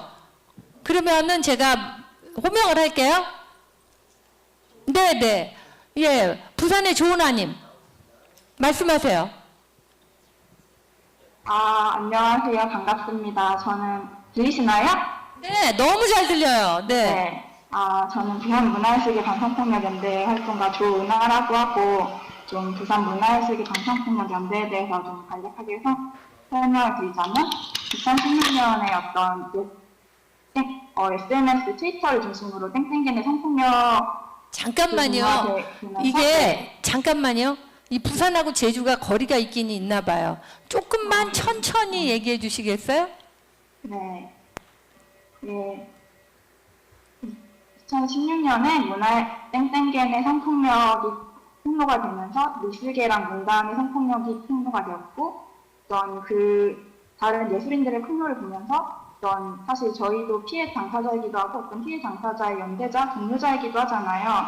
그런데 문화예술계 성폭력 사건에 어떤 개인이서 대응을 하는 것에는 한계가 있고, 또 개인이 발화하는 이후의 삶에 대해서 어떤 피해자가 조직적인 공격이나 2차 어떤 가해자나 어떤 가해자 주변인의 2차 가해로 인해서 정말 평생 예술 활동을 해왔고 예술을 꿈꿔왔음에도 불구하고 어떤 성폭력 때문에 예술계에서 사라지고 떠나는 일들을 우리가 너무나 많이 목격하고, 또 나 역시 문화예술계 성폭력 피해자가 되었을 때 지지받지 못하고 오히려 그 사람 착한 사람이니까 네가 참아라라는 식으로 이렇게 내가 겪었던 그런 성폭력이나 2차 가해에 대해서 더 이상 다른 예술인들은 성폭력을 이유로 예술계에서 사라지거나 떠나는 일이 그냥 안 되겠다라는 마음으로 그런 문화예술계 내 성차별과 성폭력에 맞서 성평등한 예술계를 만들어 나가기 위해 활동하는 페미니스트 문화예술 인권단체입니다. 성폭력 연대는 일단 피해자 지원이랑 어떤 부산시 같은 곳에 법 제도 정책 제안서 같은 정책 제안 활동, 성폭력 사건에서 성명서를 쓰거나 캠페인, 성폭력 인식 개선 캠페인, 성폭력을 안전하게 말할 수 있는 집단회 같은 자리를 만들어오고, 또 2019년과 2019년에는 안전한 예술계를 위해서 예술인들이 모여서 예술계에는 이런 약속들이 우리들이 함께 안전하게 같이 가기 위해서 평등한 동료로 같이 가기 위해서 이런 약속들이 필요하다는 어떤 공감대 아래서 예술계 내 성평등 자치 규약을 만드는 활동들을 계속 해오고 있습니다. 네. 아까 얘기하셨던 포럼에서 말씀하셨던 것들 중에서 좀 까지 생각이 나는 부분이 있어서 또 되묻고 약간 저희 경험과 같이 되묻고 싶은 부분이 있는데, 좀 역차별에 관해서 네. 아마 2018년 미투 운동 이후로 예술계 공공기관 프로젝트, 재단 프로젝트 사업을 딸 때 성평등 교육을 필수로 이주해야 되는 게 생긴 지가 정말 얼마 되지가 않았어요.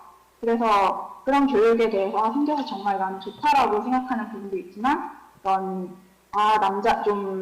내가 왜 교육을 받아야 하냐, 남성을 잠재적 가해자 취급하는 것 같다 이러면서 굉장히 반감을 나타내시는 분들도 계신데, 아까 말씀하셨던 어떤 학교 현장 분위기랑 좀 비슷한 어떤 연장선상에 있는 부분도 있는 것 같아서, 저는 그게 단순히 남성과 여성이 따로 공간을 쓰면은 성차별이나 성폭력이 사라진다, 그런 단순한 공간 분리의 문제의 차원은 아닌 것 같고, 사실 남성만 있는 공간, 뭐 군대 같은 데서도 성폭력은 발생을 하잖아요. 그래서 그렇죠. 네. 이거를 공간의 분리를 생각하거나 아니면 여자가 어떤 물리적으로 힘이 약하기 때문에 약한 사람의 말도 들어봐야 한다라기보다, 어떤 여성이 사회적으로 열등한 존재로 차별받아온 차별과 억압의 역사가 누적되어서 어떤 그 평등한 존재임에도 평등한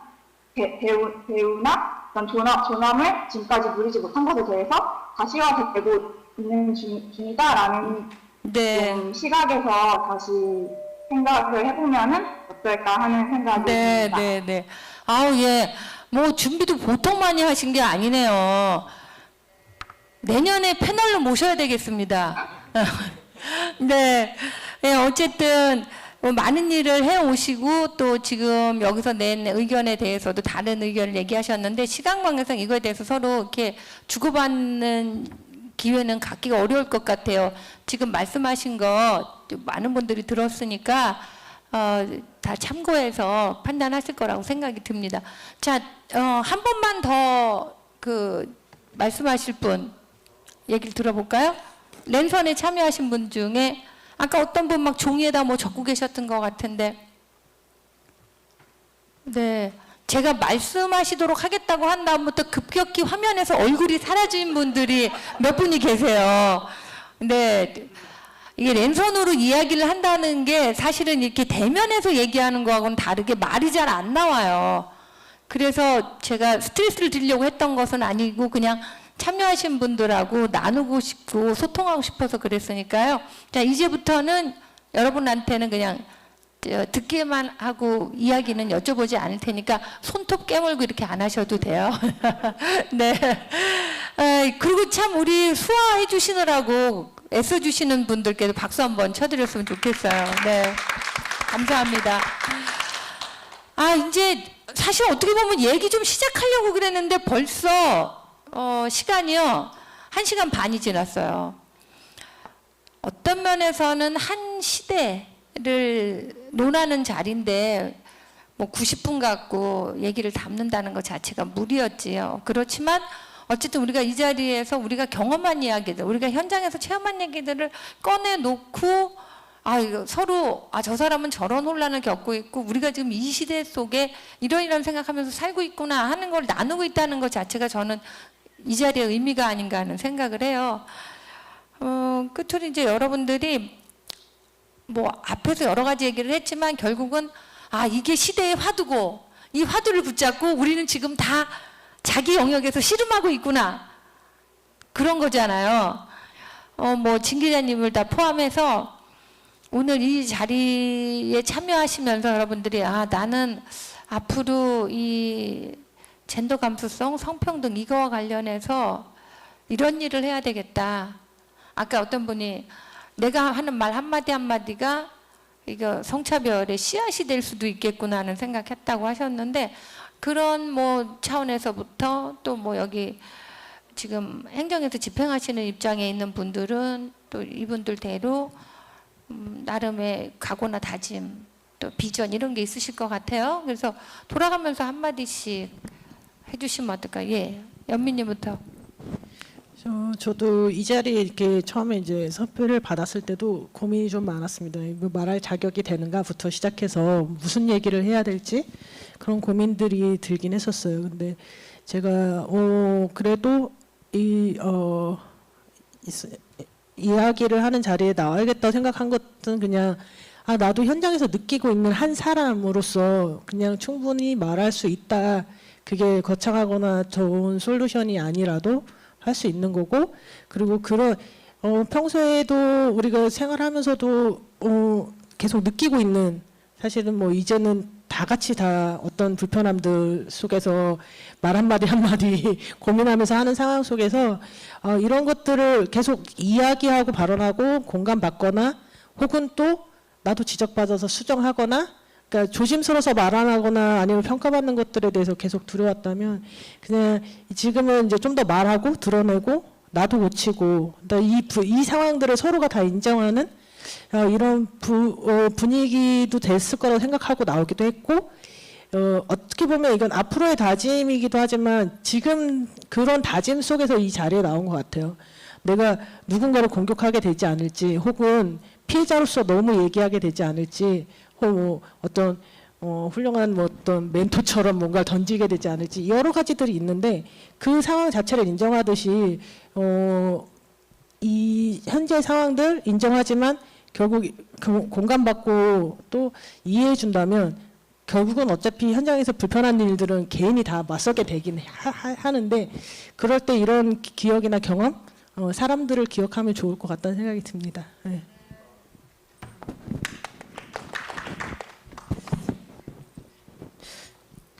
너무 아까 정리를 잘 해주셔서 제가 하고 싶었던 얘기였던 것 같아요. 저는 가끔 그러니까 아까 이야기하면서도 오락가락하고 할 얘기가 너무 많으니까 막 이야기들이 섞이기도 하는데 그렇게 되는 나는 왜 그럴까 이렇게 생각해 보면 제대로 얘기하고 제대로 어떤 주제에 관해서 함께 고민을 나눌 자리가 많지 않은 건 아닌가 실제로는.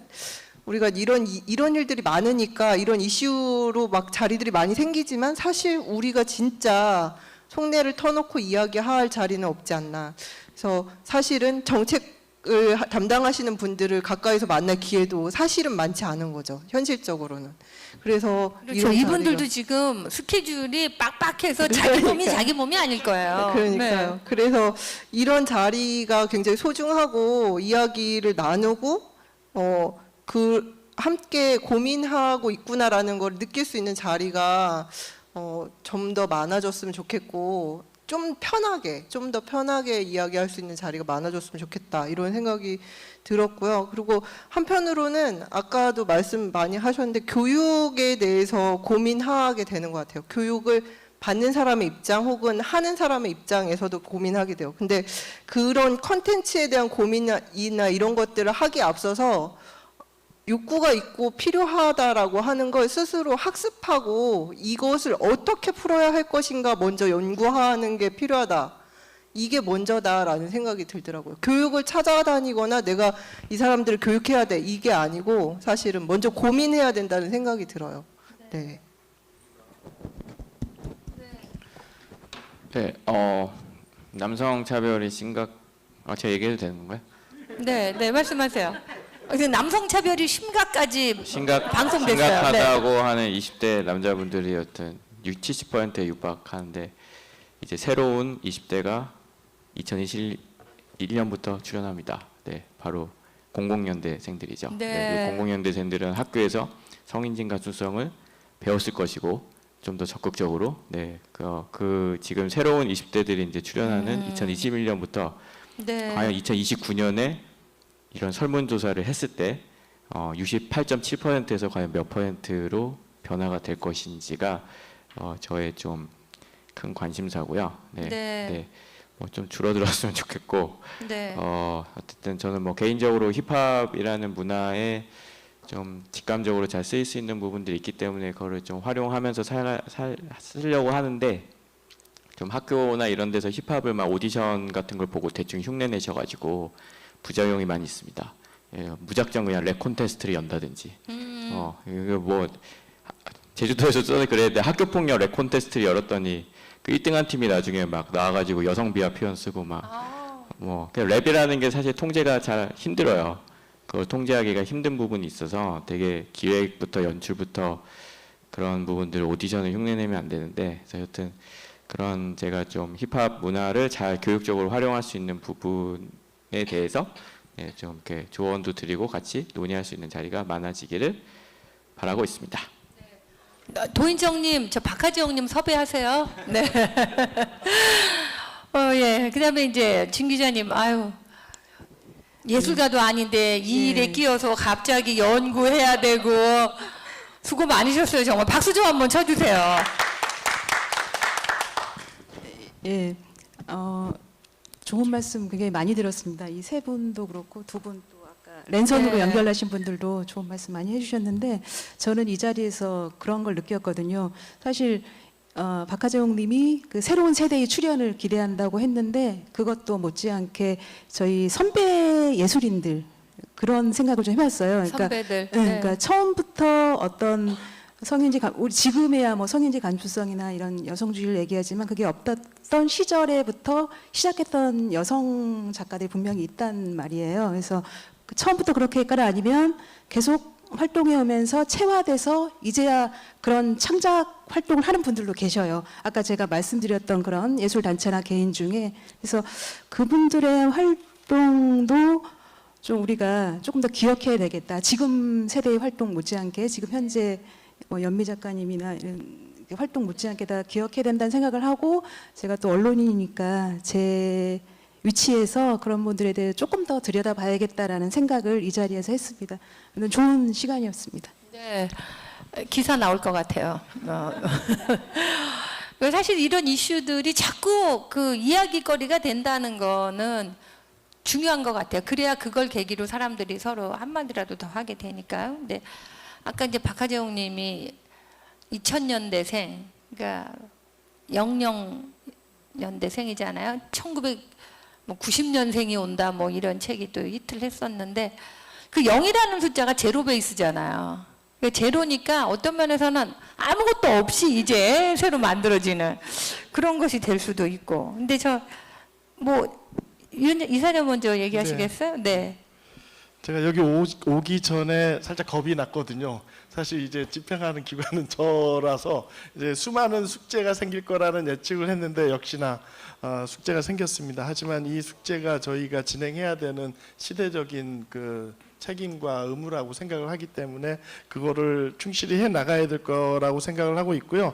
오늘 그 패널님들 우리 그 이현숙 정책관님 말씀 들으면서 좀 전략적으로 접근해야 되겠다라는 생각을 하게 됐습니다. 그냥 변화하지 않으면 바꿀 수 없다라고 생각을 하거든요. 예를 들면은 뭐 통계의 기준을 잡아가는 부분이라든지 아까 뭐 그 이제 재단의 어떤 성비 맞추는 거 뭐 한쪽에서는 왜 굳이 그걸 해야 되느냐 할 수도 있겠지만 해 나가야 되는 큰 방향이라고 제가 생각을 하고 있고요. 거기에 이제 교육 부분. 예. 예를 들어서 저희가 지원 사업을 할 때 성인지 교육한다든지 아니면 그 생활예술 쪽에 저희가 교육할 수 있는 여건까지 될지는 모르겠지만 늘 관심 가지고 그 부분을 같이 풀어나가야 되겠다는 아주 즐거운 숙제를 좀 제가 마음에 안고 가도록 하겠습니다. 감사합니다. 네, 예. 두 가지 하셔야 돼요. 그 여성 고위직 30%에서 늘리는 거 하고요. 그다음에 이제 참고로 30%는 넘습니다, 저희. 네, 그럼 50%라고. 그리고 이런 현장 그 활동가들하고 좀 정기적으로 만나는 시간도 좀 가져주셨으면 좋겠고요. 저는 내년도에 제주 예술문화재, 그러니까 문화예술재단의 공모 사업 중에 성평등을 주제로 한 그 공모를 돈을 좀 왕창 써가지고 한번 모으면 어떨까. 개인적인 의견을 보태보고요. 이제 마지막으로 이 자리를 만드는데 재정적인 지원을 결정적으로 해주신 이현숙 정책관님. 지금 얘기의 흐름이 이런 자리가 자주 만들어져야 된다. 그죠? 내년에도 이 자리는 있어야 된다. 이런 거잖아요. 저는 앞으로 이런 자리가 많이 필요하다는 얘기를 하신 것을 어떻게 생각하시는지. 네. 엄청 100% 공감하고요. 저희가 내년에도 이런 자리를 마련할 수 있도록 예산 편성을 했습니다. 네. 하셨어요. 네. 네, 이것이 잘리지 않도록 다방면에서 같이 힘써 주실 것이라고 믿고요. 이런 사업은 어떻게 보면 지속 가능해야 된다라고 저는 생각하고 있고 지금 상상창고 숨에서 너무나 이제 건실하게 이런 제주도 문화예술뿐만이 아니라 다양한 인식 변화에 좀 많이 애를 쓰고 계셔서 감사하고 오늘 또 예술인들 같이 만나서 이런 허심탄회한 얘기를 할 수 있었던 기회가 저에게도 너무 소중한 것 같고요. 저희는 사실은 그 문화예술 컨텐츠만이 아니라 뭐 모든 정책의 성평등한 관점을 반영하기 위해서 제주도의 제도, 뭐 정책, 뭐 사업을 전부 다 변화시키기 위해서 행정부지사 직속으로 만들어진 특별 그 부서입니다. 이런 부서는 전국에서 제주도가 유일하고요.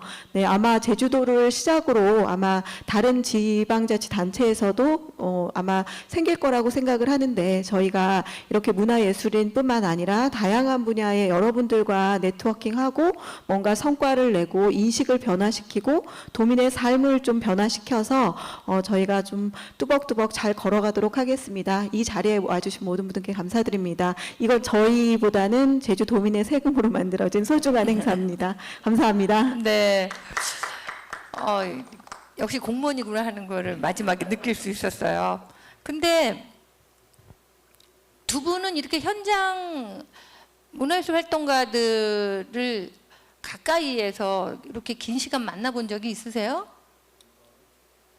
다른 분들하고는 많이 만납니다. 아, 네. 저는 박하정 선생님은 예전에 한번 뵌 것 네. 같고요. 네. 네. 저희 박하재용 저희가 올해뿐만이 아니라 박하지영님만 만났다는 것 같아요. 네, 올해뿐만이 아니라 저희가 그 사실은 찾아가는 젠더 콘서트를 네. 지금 경로당도 찾아갔었고 학교도 찾아갔었고 이런 활동을 함에 있어서 가장 이제 청소년들을 네. 만나는데 네. 기여를 해주고 계신 예술가 분이시고요. 네.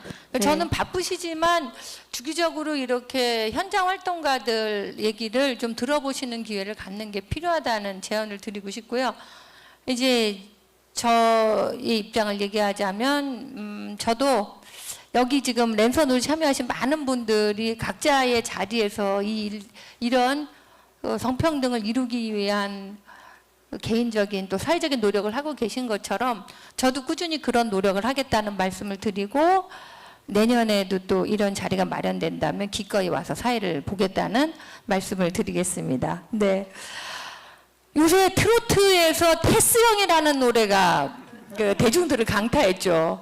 왜냐하면 너 자신을 알라라는 말은 모든 사람들이 다 알고 있는데 이제는 트롯에서까지 나와서 물어봐야 될 정도로 혼돈의 시대를 겪고 있다는 거예요. 답을 가까이에서 찾을 수가 없고 그 먼 옛날 너 자신을 알라고 했던 사람 시절로부터 가서 질문해야 되는, 다시 말해서 이제 철학적인 질문의 시대, 결국 성평등, 뭐 젠더 감수성 이런 얘기도 인간이 어떻게 살다 가야 되는가 하는 문제가 아닌가 싶어요.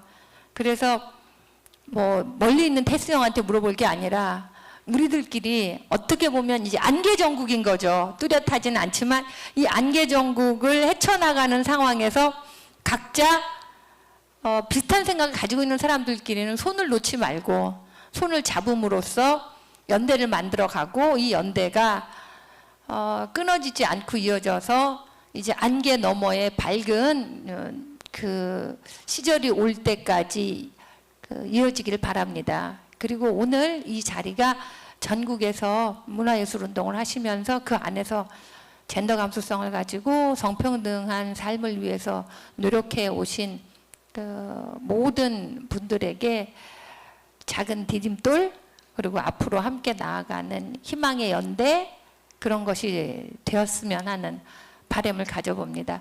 랜선으로 참여해 주신 분들 감사합니다. 네. 그리고 이 자리에 함께 해주신 6분 감사하고요. 수화해 주신 선생님, 또 상상치 않고 숨, 또 이 일을 위해서 뭐 TVN 모두 다 수고를 해주셨죠. 모두 감사합니다. 뭐 영상, 음악, 또 카메라 다 수고해 주셨어요. 자, 우리 성평등을 외치면서 오늘 이 자리를 마감할까요? 자, 여러분도 성평등을 외쳐주세요. 시작! 성평등! 네, 마치겠습니다.